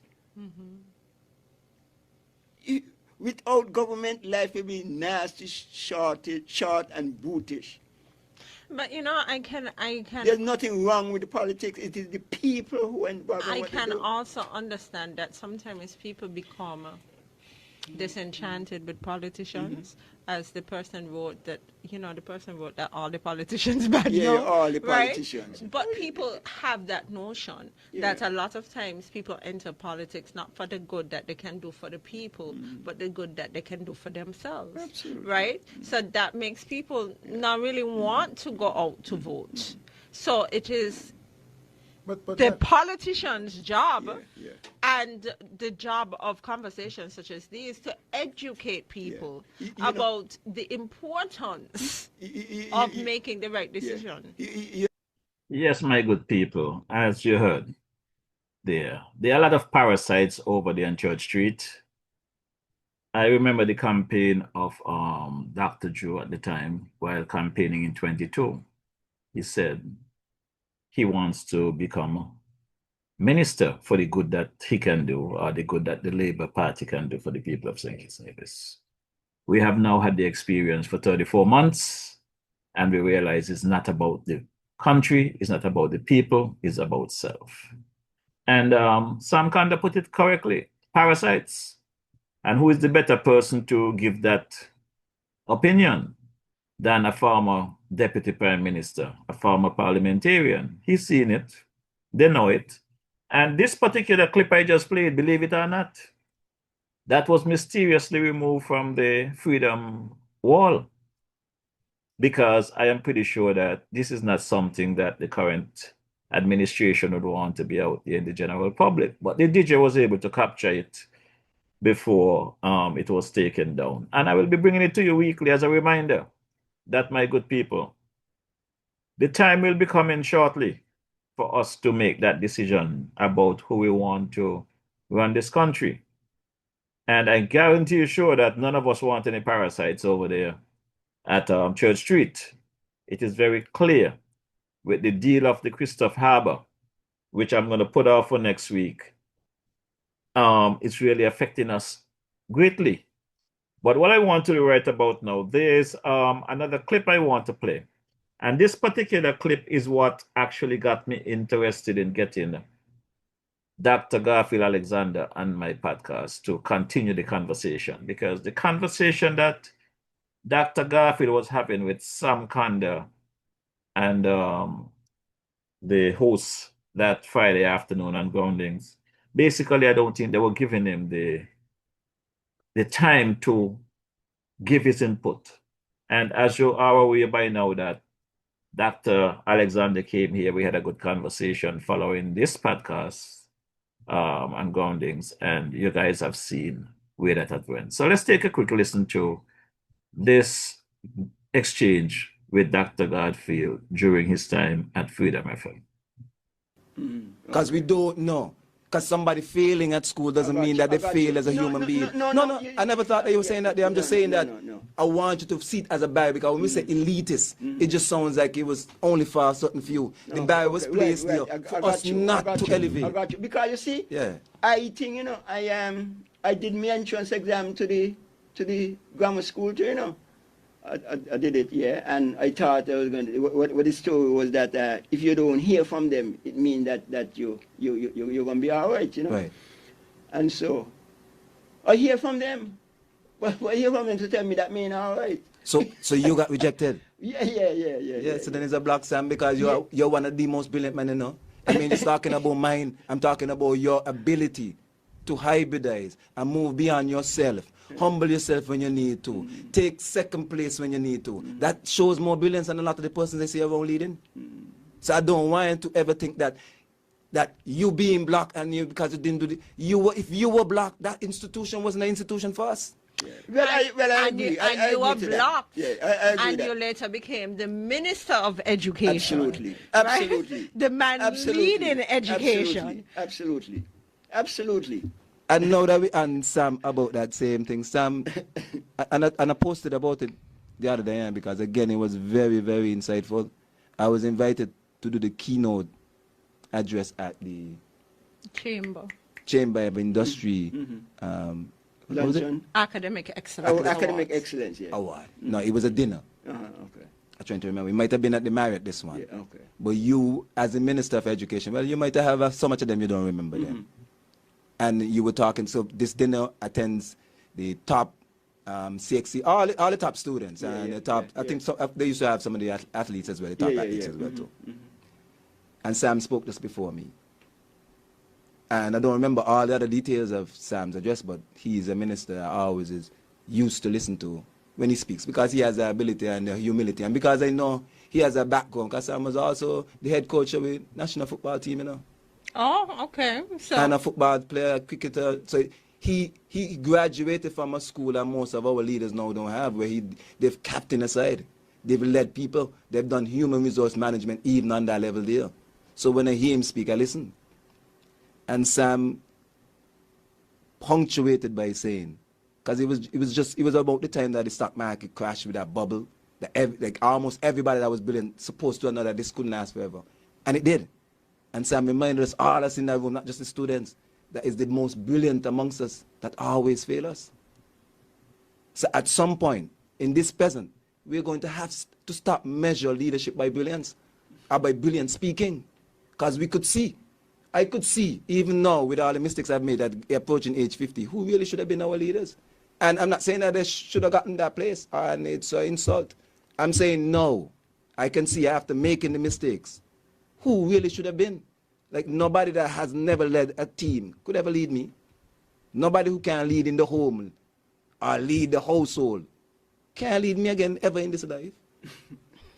But everyone gets a chance to lead a team. That don't mean that you... Then they shouldn't lead a collective. Because if they haven't practiced to lead a collective in a team, even if you're playing hoop and you've never been elected as a leader, where you go come lead again? Because again, you could show your brilliance by a certificate, but you have not showed your brilliance in understanding he can't play, but I need him on its side. Everybody play. When you start to show that inclusiveness, that's true leadership. Because leadership isn't leading, you know. All of us could lead ourselves and should be able to lead ourselves. Leadership is making hard decisions. And what that means is you having the ability to empathize and put yourself in other people's shoes and say, I want to do this, and take away, divorce yourself from the emotions. That is the kind of person that I could. You want to tell you my most important lesson in leadership that I learned? Who I was the captain for who I was, right? My point proven. And we had elections, right?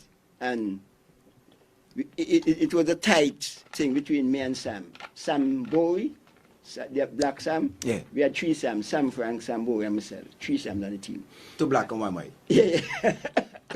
No, all black. And so we this was this tight race between me and Sam in terms of who going to be this captain. I was the current captain, but every year we got the election and everything. And me and Sam tie as for the captain. As in votes. Players put up their hand for voting? That's when you put up your hand, and we tie. And then they decided you had people like Horatio Versus, Logic, and Basil Henderson and all them. I think Basil Henderson was in the chair, and they're saying they're going to tie. They're going to break the tie by a casting vote or something like that. And Basil said he will name me the captain, and I said, no, I don't want that. I don't want that. I don't want to be near the captain. So most of the players voted for Sam Bowie. Most of the administrators, the people, voted for me. I said, look, Sam had to go out there and lead the team on the field. And so I give over the captaincy to Sam. I said, Sam, you lead the team and so on every time. And then fellas used to say, boy, you play harder for Sam as the captain than when you used to play for yourself. I said, no, I used to play just as hard, but I never noticed because I think that was my responsibility. And so that has stayed with me, what leadership and thing about. It ain't like the position or the name. Correct. It is how you get the people. Right, At the end of it all, it ain't about the economics. So that for ain't me about is the feelings, my about the important people. lesson in leadership. That you don't have to be named, that you just have to perform and contribute in that way. For me, that is my most important lesson about leadership. So I don't want to become anything. I just do things to become something. I'm going to show you something that I picked up as a little boy, and it's only now that I could put voice to it. Like, I always used to be amazed, and I think that's why I was blessed in not having my father so present in my life, because you need to miss it to really feel it, and that has turned me in the kind of father that I want to be. And I always just remember, anytime I saw a collective of fathers and children around, it'd be so amazing that all the boys would be amazed by their fathers, and sometimes the father's not amazing, like in my summation, you know what I mean, as in my little boy mind. And that led me to understand it's because he's leading. And as a little boy, all you want, you recognize leadership instinctively. Like it's in my body, you know. That's why there's so much resentment around in certain clubs and in certain movements, because people know who is at the helm cannot lead them. So you see it you see the negativities because subconsciously they know.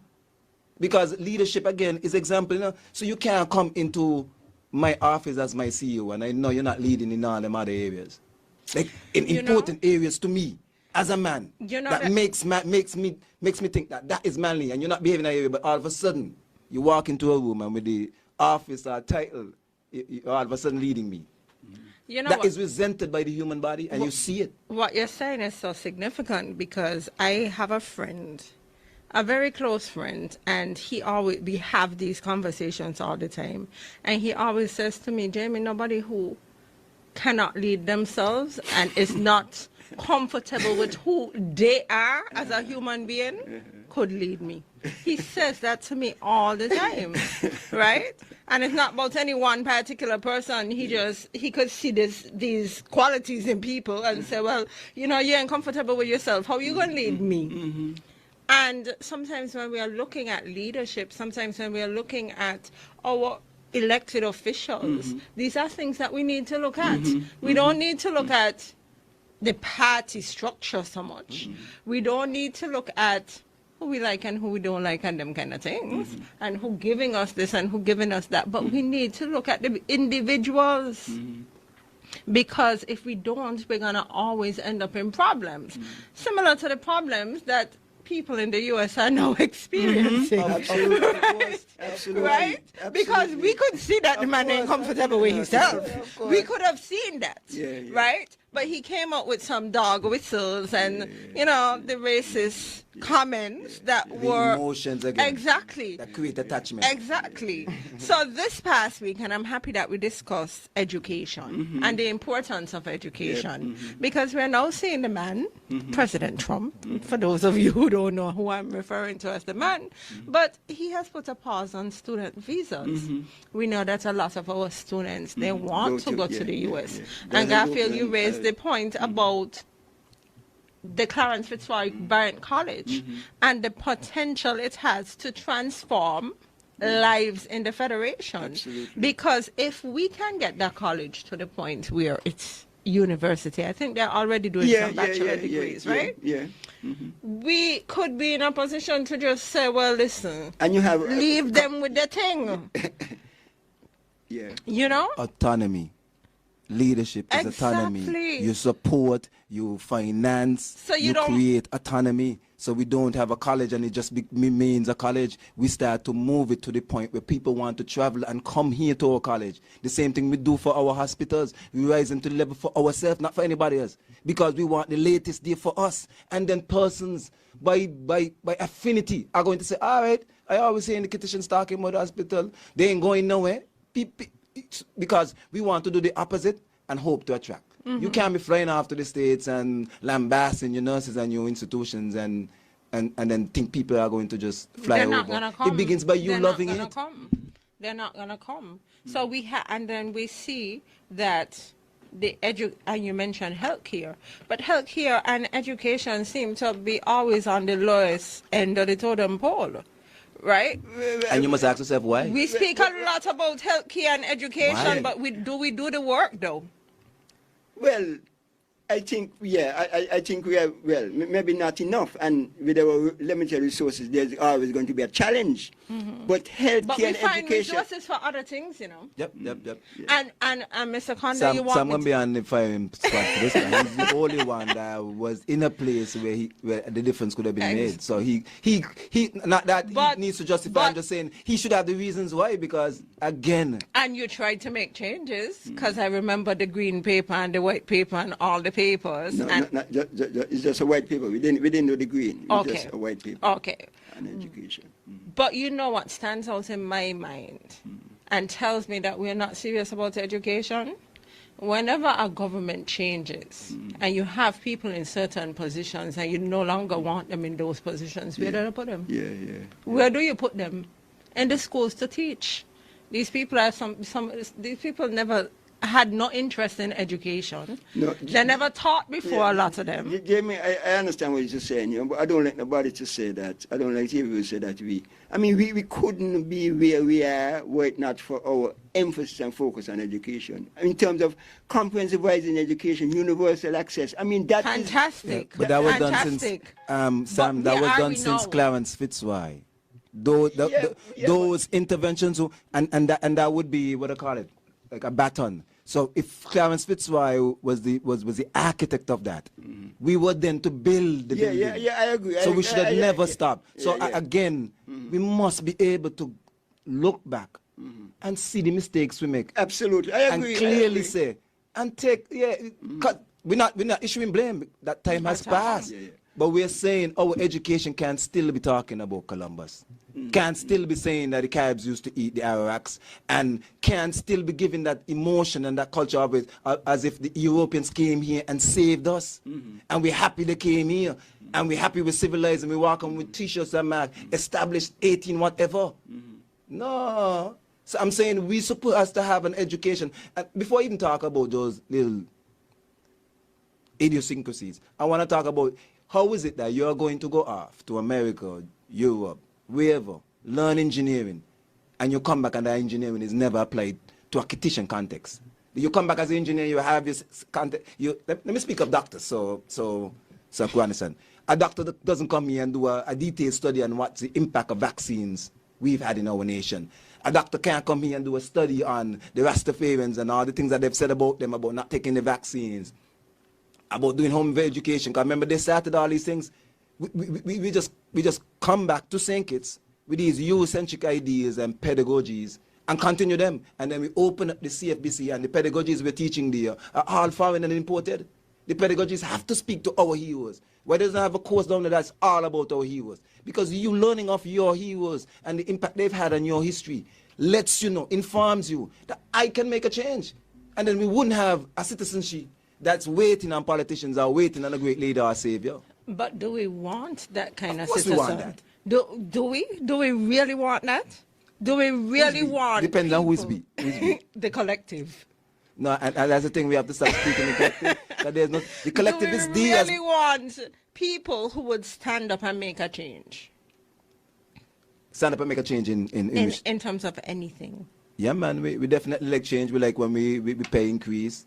We like when there's more. That's a change. So, okay, do we want challengers? Do we want people who are going to stand up and challenge the status quo? We do. Do we? We do. After the fact. That's why people who challenge the talent show shouldn't be looking for applause or looking to match on the because street. when you stand up and you challenge it, you become crazy. You're exactly. Actually, that's not. I don't agree with that, because in our what happened is that when we look back to the past, we kind of see it as linear. But when I look back, and you know how I always hear me referencing Bradshaw, people speak, and I do too. We speak of Bradshaw as if it was only him, there was an administration here. I want people to understand how powerful a man like Jane and France was, that even before adult suffrage, these men were servicing us, These men could have, like any of the entrepreneurs, like when I go back, we speak very highly of our entrepreneurs here. The men and the founding fathers of certain businesses. And all of them are men. But we don't speak of the men that stood in the vanguard with every reason not to. We're not just the forces of the capitalists, but Britain on a whole, and even their own people. Because I've read manuscripts and seen documents where Bradshaw were trying to tell people buy land at Figgy Bear, and people said no. Yeah. I see when Bradshaw went to stalwarts of the party and tell them buy land for your children, they tell them no. They were just satisfied with just having a business. Bradshaw had to open the minds of his very people, so he was fighting against the opposing forces and against his even people. When I go and I try to research why this Nivision hacks has happened, because again, Bradshaw empowered Nivisions too. They were landowners. They understood land ownership. Before petitions. Good point again. Way before petitions. I even went back as far as to realize that the angst was not created by really about the Bradshaw. It's the petition that really created the angst against Nivisions. In that the Nivisions, lots of Nivisions, Bradshaw brought a lot of Nivisions over here when he was building up the civil service, because remember, Britain would have been running. Most of them were slowly but surely he eroded and needed to build the civil service from scratch. And factory workers. Good. A lot of them were so a lot of the petitions weren't ready, not that they weren't ready in terms of intelligence, they weren't ready because they were accustomed to just cane and having somebody giving them details, but you need people to now issue orders and directives. So a lot of our civil service were divisions. That's why names like Walloway, Daniel and all those names proliferate here. If you go and look at the history of Greenlands, that was there to empower the hospital that was just down there. So the doctors had the first set of houses there were for the doctors just down at the hospital we have. The hospital that was built by us. We've had 3 or 4 hospitals built by us from scratch with our ingenuity. That was the hospital on Burden Street. Correct. That is now the CFBC. Cunningham. Where Dr. Sebastian over here master his craft. Came back and again was CMO there. So like when I see people walking with the CMO title and don't understand that the power it carries, I'm so upset Dr. Matt is not here. Because I could remember, I'm gonna take you back to this memory too. And I'm gonna give you the memory before. I was called once to an emergency meeting of the Medical and Dental Association. And again, we were trying to bring it back together, but again, I wasn't too much into it at that point because there was a lot of this Cuban against the West, and I didn't want to be a part of that. I saw myself as just being a good doctor. I didn't want to be a Cuban doctor. I didn't want all of my attachments or having that. So I used to play defense. So we called to this meeting. This meeting was called because the present Prime Minister at that time said that the present Prime Minister had said certain words about him, and the whole calamity. And we met.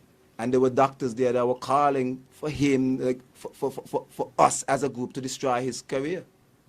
And a lot of angst and a lot of anger. And I remember getting up and saying, the doctor at this time is more politician than doctor, so he's going to make some missteps. But us as a brotherhood, because we ain't just an association and we don't just associate, we're a brotherhood.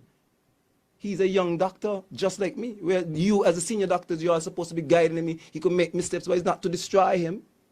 And I remember having a conversation, like a further conversation with, I could call his name Dr. Markaj afterwards, because obviously what said in the meeting made him look the other way. It didn't change the other doctor's mind at all. They were still for having him destroyed.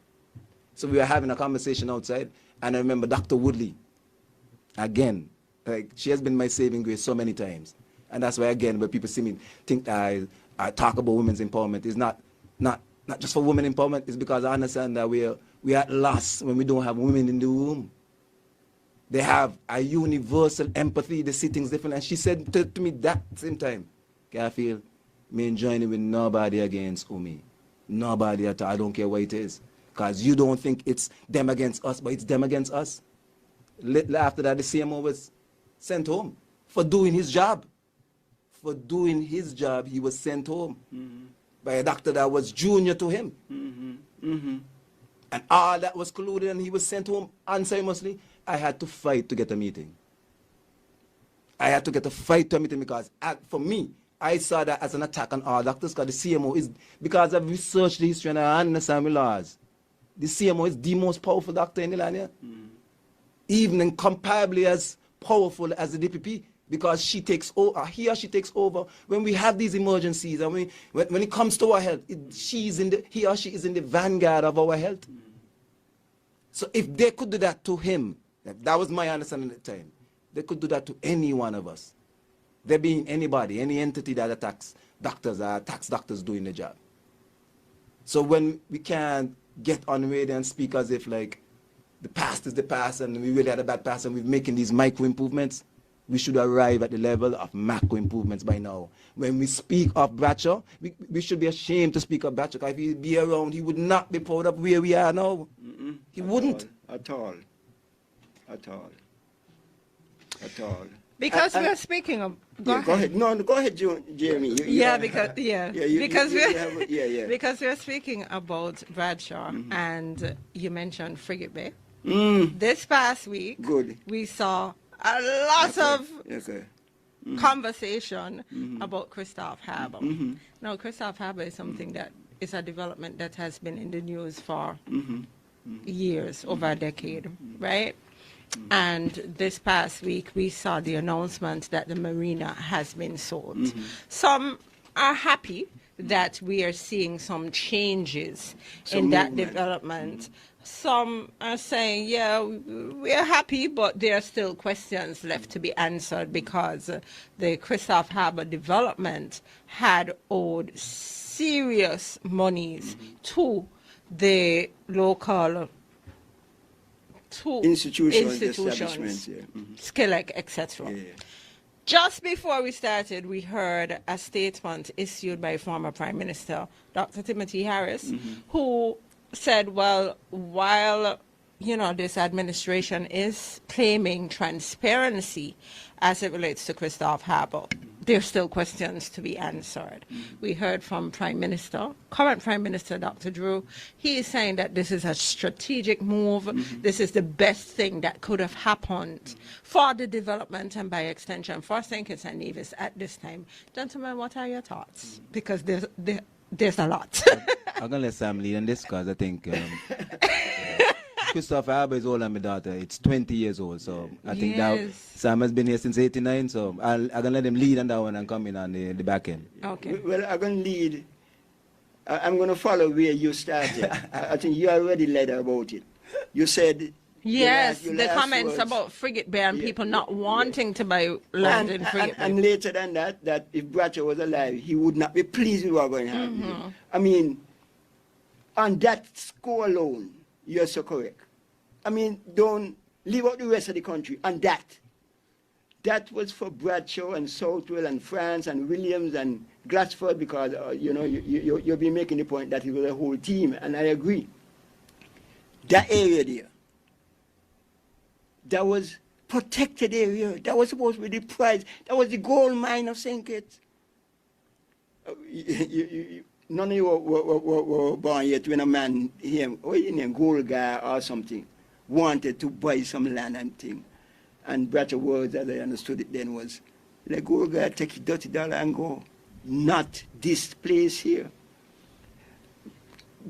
Southwell and Bradshaw, and they had a vision for the Southeast Peninsula that was supposed to make the difference to our country.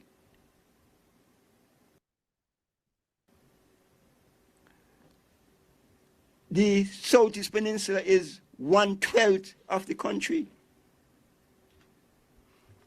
It is 2,500 acres.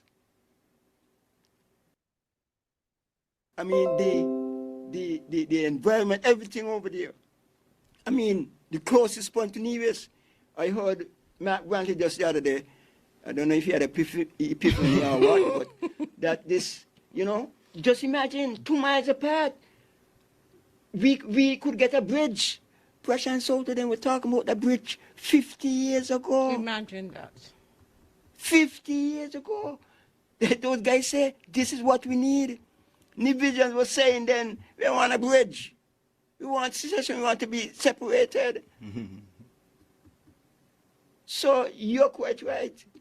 That area there, and this area, I believe that what's happening over there is going to be the attention for us from now going up. Because you see, this is more than, this is different to the CBI. This is our resources. This is our patrimony, which we must make sure we develop it to the benefit of all our people. Nobody must rob us of that. And that is what's happening. That is what's happening? Yeah. You think we're being robbed? Yeah, I don't think we're getting a fair shake over there for that. And we're talking about what? The Dr. Harris said 2005, right? That's 20 years ago.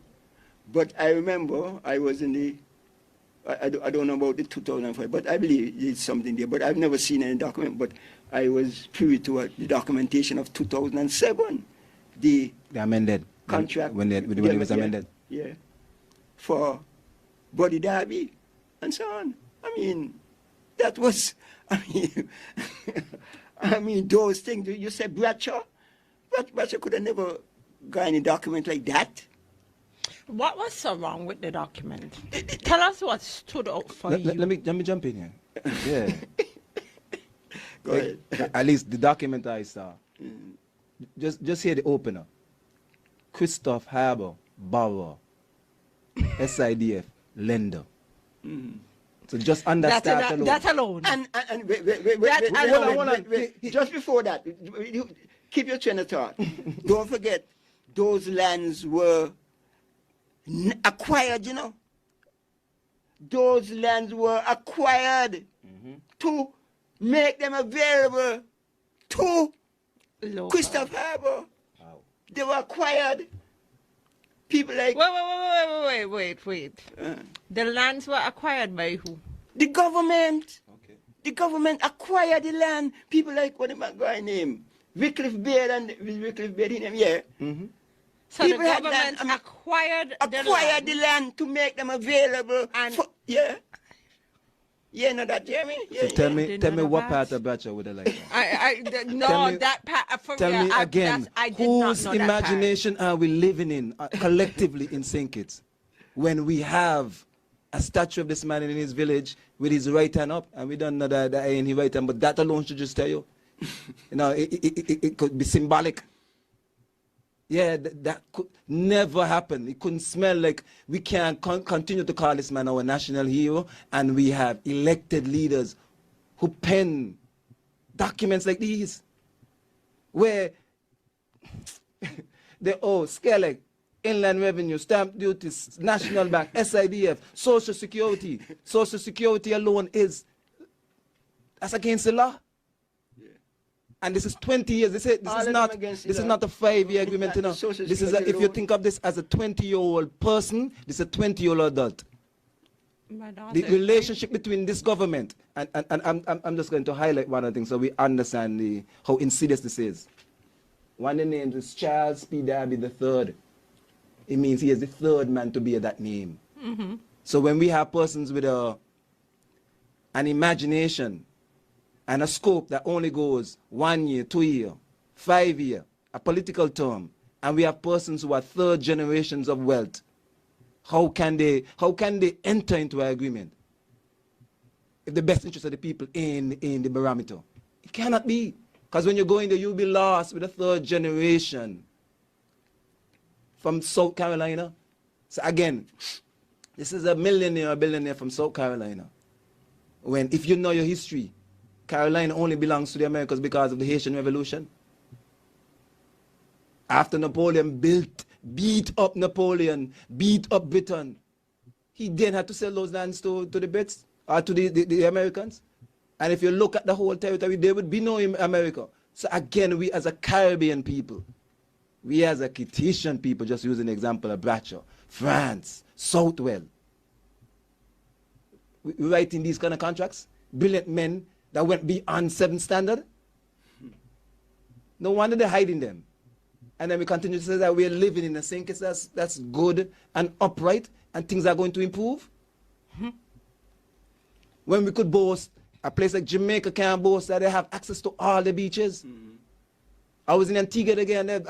They have, you see, the Southeast Peninsula is just like a jutting out pad. Then because Antigua, how it flows out, the topography, there are lots of that. During the lockdown, some of the rich guys were boasting that they were still at the beaches because they had blocked off the beaches. So police then had to go because persons own entire beaches. Mm-hmm. That is slowly happening in St. Kitts. And if we left the Christoff Harbor, we'd have done already stop access to all those areas here. They have 13 beaches. Definitely. So I would love to know the negotiation between them and our leaders. When they were negotiating, I think we want 15 beaches. Nah, we only able to give you 10. And then they say, all right then, give me 13 then. No, Bradshaw say all the beaches must be public access, you know. All, no exception, you know. So how relatives and godsons and persons who quote Bradshaw all the time are still going against his tenets, his beliefs, the things that he stood for, the core principles. How we see in documents like this, that they could own millions of dollars, and then we're told again a pat on the back.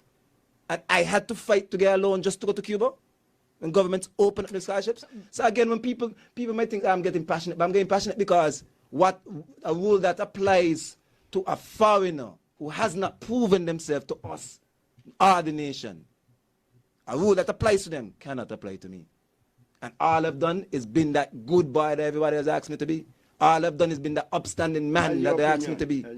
In my opinion, it can't be in anybody's opinion. But Mr. Conda, when you look at it, and these things, they raise questions. Yeah. And these are the things that we always speak about in terms of neocolonialism, because how? Mm-hmm. Yep, absolutely. How? Absolutely. Because if I decide that I have an idea, but me ain't got no money, who in government take 6 beaches and 13 miles of coastline. Okay. Yeah. So who in government I could go and talk to and say, well, you know? Yeah. And do you know that the Southeast Peninsula was the first part of our island to be farmed? It's actually the oldest part of the island, the driest part of the island. And if you go now, you could see how green it's been for such a while. In terms of rainfall, it has increased over in that area. That's a garden of, well, a second garden of Eden. Because St. Kitts in itself, that's how Marcus Mosiah Garvey described us when he came here, as a garden of Eden. So, who I could go to in government with my idea and tell them, listen, I have an idea, but I don't have any money, but I'm going to need this lot of land, acres of land, and, you know, SIDF going to fund it. You got to bleach.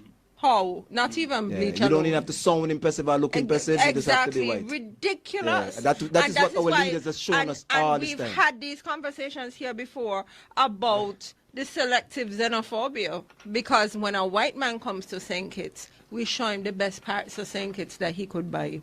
But when black people come, whether they're light skin, dark skin, in between, we don't want them here. But Jamie, only with leadership, you know, because lawyers were involved, you know. People here. Wrote over these papers, people saw this, and a group of persons also kept it quiet because 20 years, and we're first now hearing this. And it's only because it was sold. So, the basic... No, there were some comments, you know.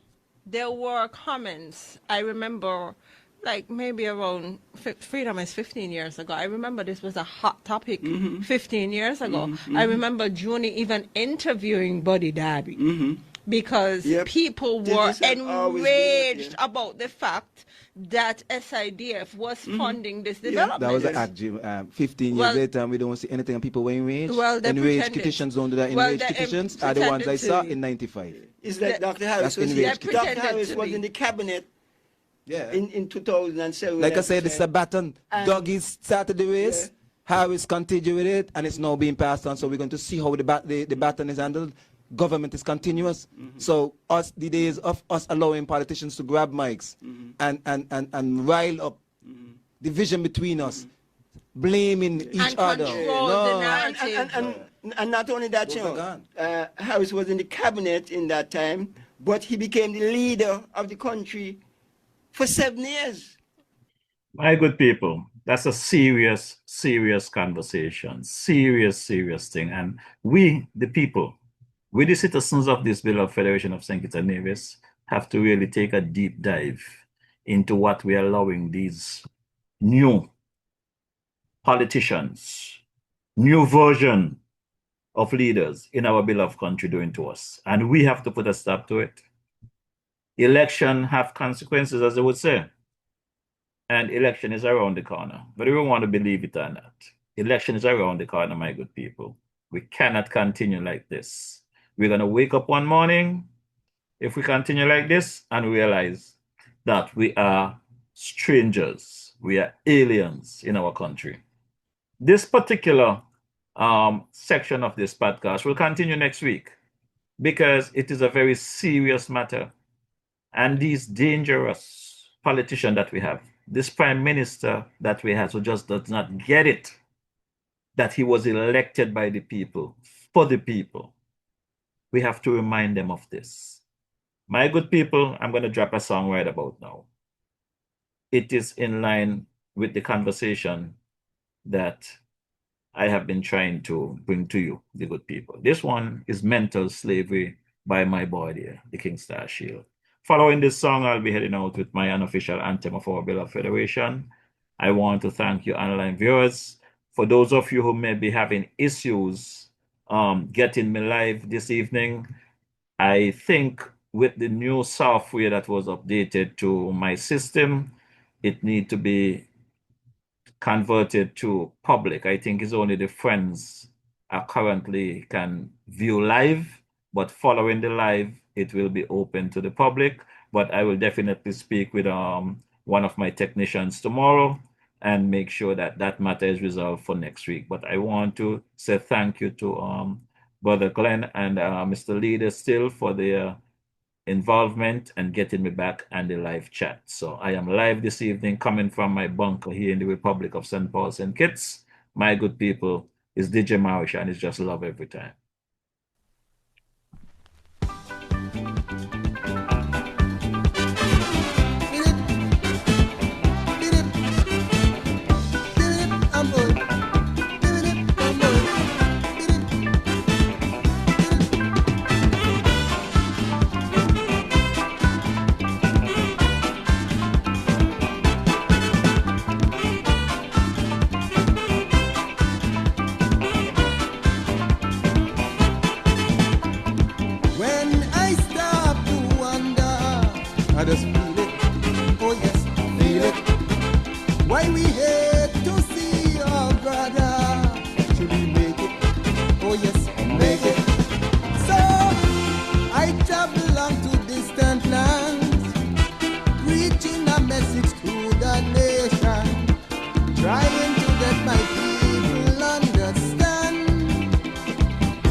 Consciousness of our complexion and inner dissatisfaction then made we be enslaved mentally. And I see the cracking of the whip and the beating of the drum, the harsh words from the planter man, and the transporting of people to distant lands. It's still on my mind. No, I cannot on my mind. No, I cannot forget. It's still on my mind. No, I cannot forget. It's still on my mind. No, I cannot forget. I said, tell me when. Tell me when. Tell me when would we learn again? Would we learn again? Tell me when. Tell me when. Tell me when would we learn again? Would we learn again? But I said we got to learn. We surely got to learn. And if we don't want to burn, we got to learn. But I said we got to learn. We surely got to learn. And if we don't want to burn, we got to learn. Give it up, bum boy. Give it up, bum boy. Give it up. Give it up. Give it up, dum dum. Give it up, dum dum. Give it up.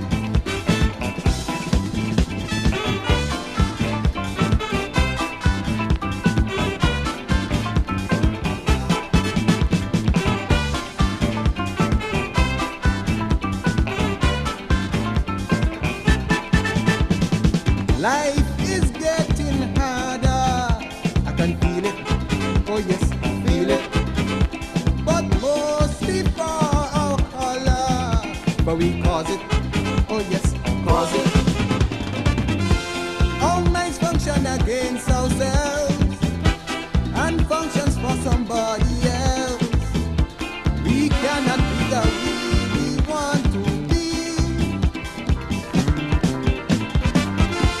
They say they ended slavery, but that was just according to history. But they control us mentally, and I see the cracking of the whip and the beating of the drum, the harsh words from the planter man, and the transporting of people to distant lands. It's still on our minds. No, I cannot forget. It's still on our minds. No, I cannot forget. It's still on our minds. No, I cannot forget.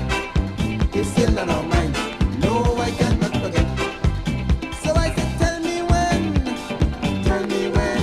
Tell me when would we learn again? Would we learn again? Tell me when. Tell me when. Tell me when would we learn again? Would we learn again? But I said we got to learn. And we surely got to learn. And if we don't want to burn, we got to learn. But I said we got to learn. We surely got to learn. And if we don't want to burn, we got to learn. Give me the damn boy. Give me the damn boy. Give me the. Give me the. Give me the damn boy. Give me the damn boy. Give me the.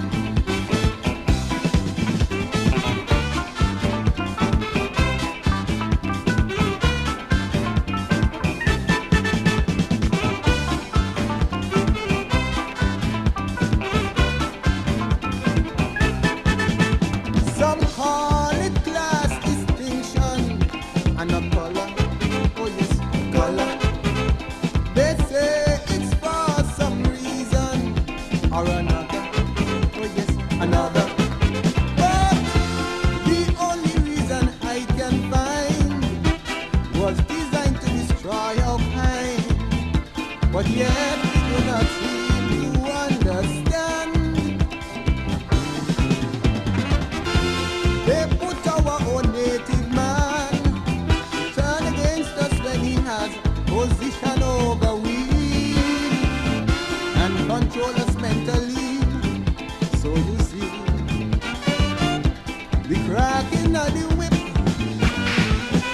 and the beating of the drum, the harsh words from the planter man would be a warning to every West Indian man. It's still on our minds. No, I cannot forget. It's still on our minds. No, I cannot forget. It's still on our minds. No, I cannot forget. It's still on our minds. No, I cannot forget. So I said, tell me when. Tell me when. Tell me when would we learn again? Would we learn again? Tell me when. Tell me when. Tell me when would we learn again? Would we learn again? Except we got to learn. We surely got to learn. And if we don't want to learn, we got to learn. When I said we got to learn, yes, we got to learn. And if we don't want to learn, we got to learn. Give it up, bamboo. Give it up, bamboo. Give it up. Give it up. Give it up, bamboo. Give it up, bamboo. Give it up. Give it up, bamboo. Give it up, bamboo. Give it up.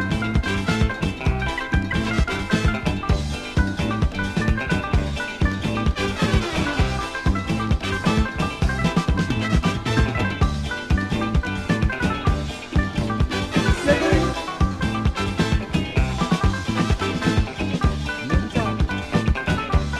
Mental. Slavery.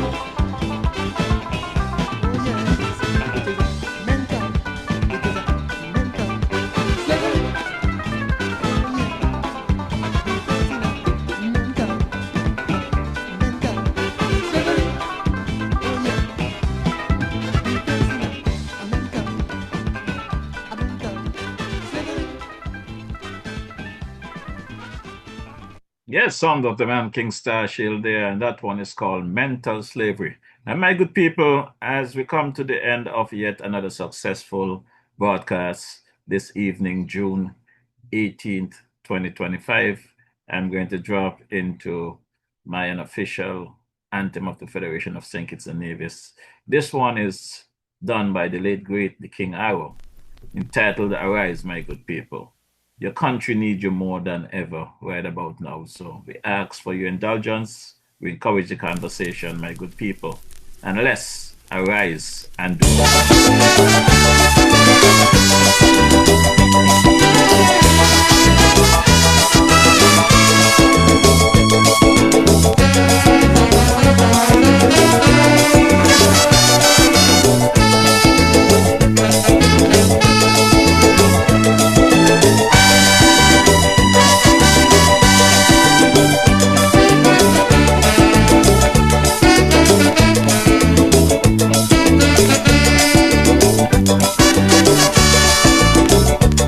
Would you stand up and see your country dying and never lend a helping hand?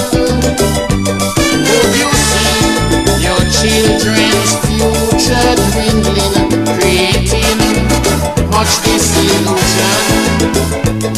Or would we watch on idly, disregarding our self-sufficiency? Maladministration, wrecking all and no. I said no, not at all. Citizens, let's unite and stand up for rights, all our lives and our lives. Let us reintegrate and correct our mistakes. Reunification, building a brand new nation. We'll move on together.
reunification, building a brand new nation. We move on together hand in hand. Rise, citizens, arise. The country is yours, all yours, still yours.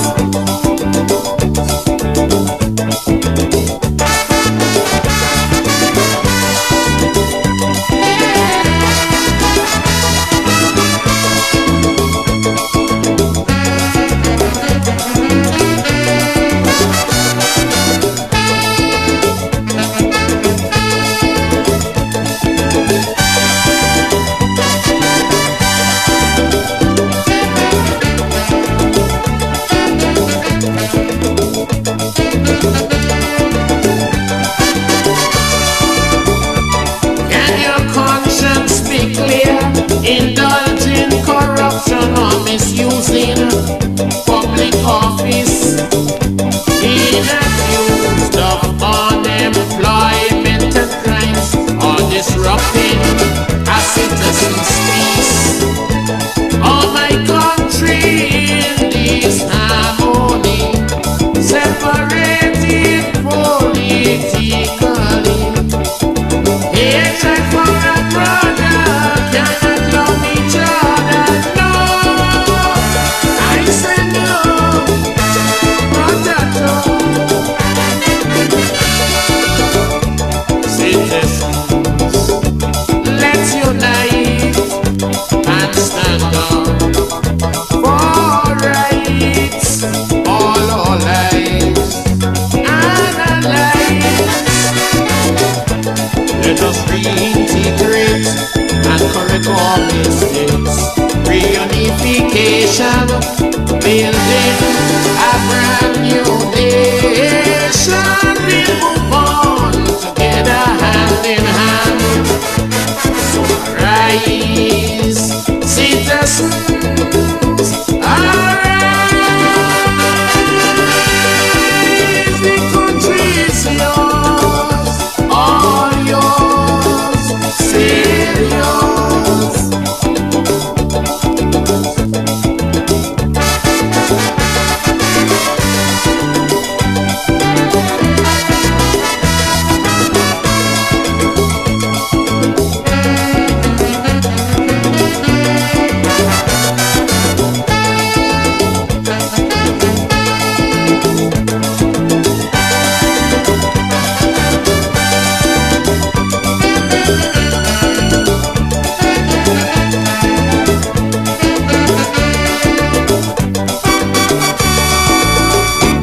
Yes, my good people, that's the sound of the man, the late great King Arrow. That one is Arise. My good people, we have come to the end of yet another successful broadcast. Look forward to seeing you next week, Wednesday, same place, same time, 6 to 8 p.m. I'm DJ Marishaw saying good night and God bless.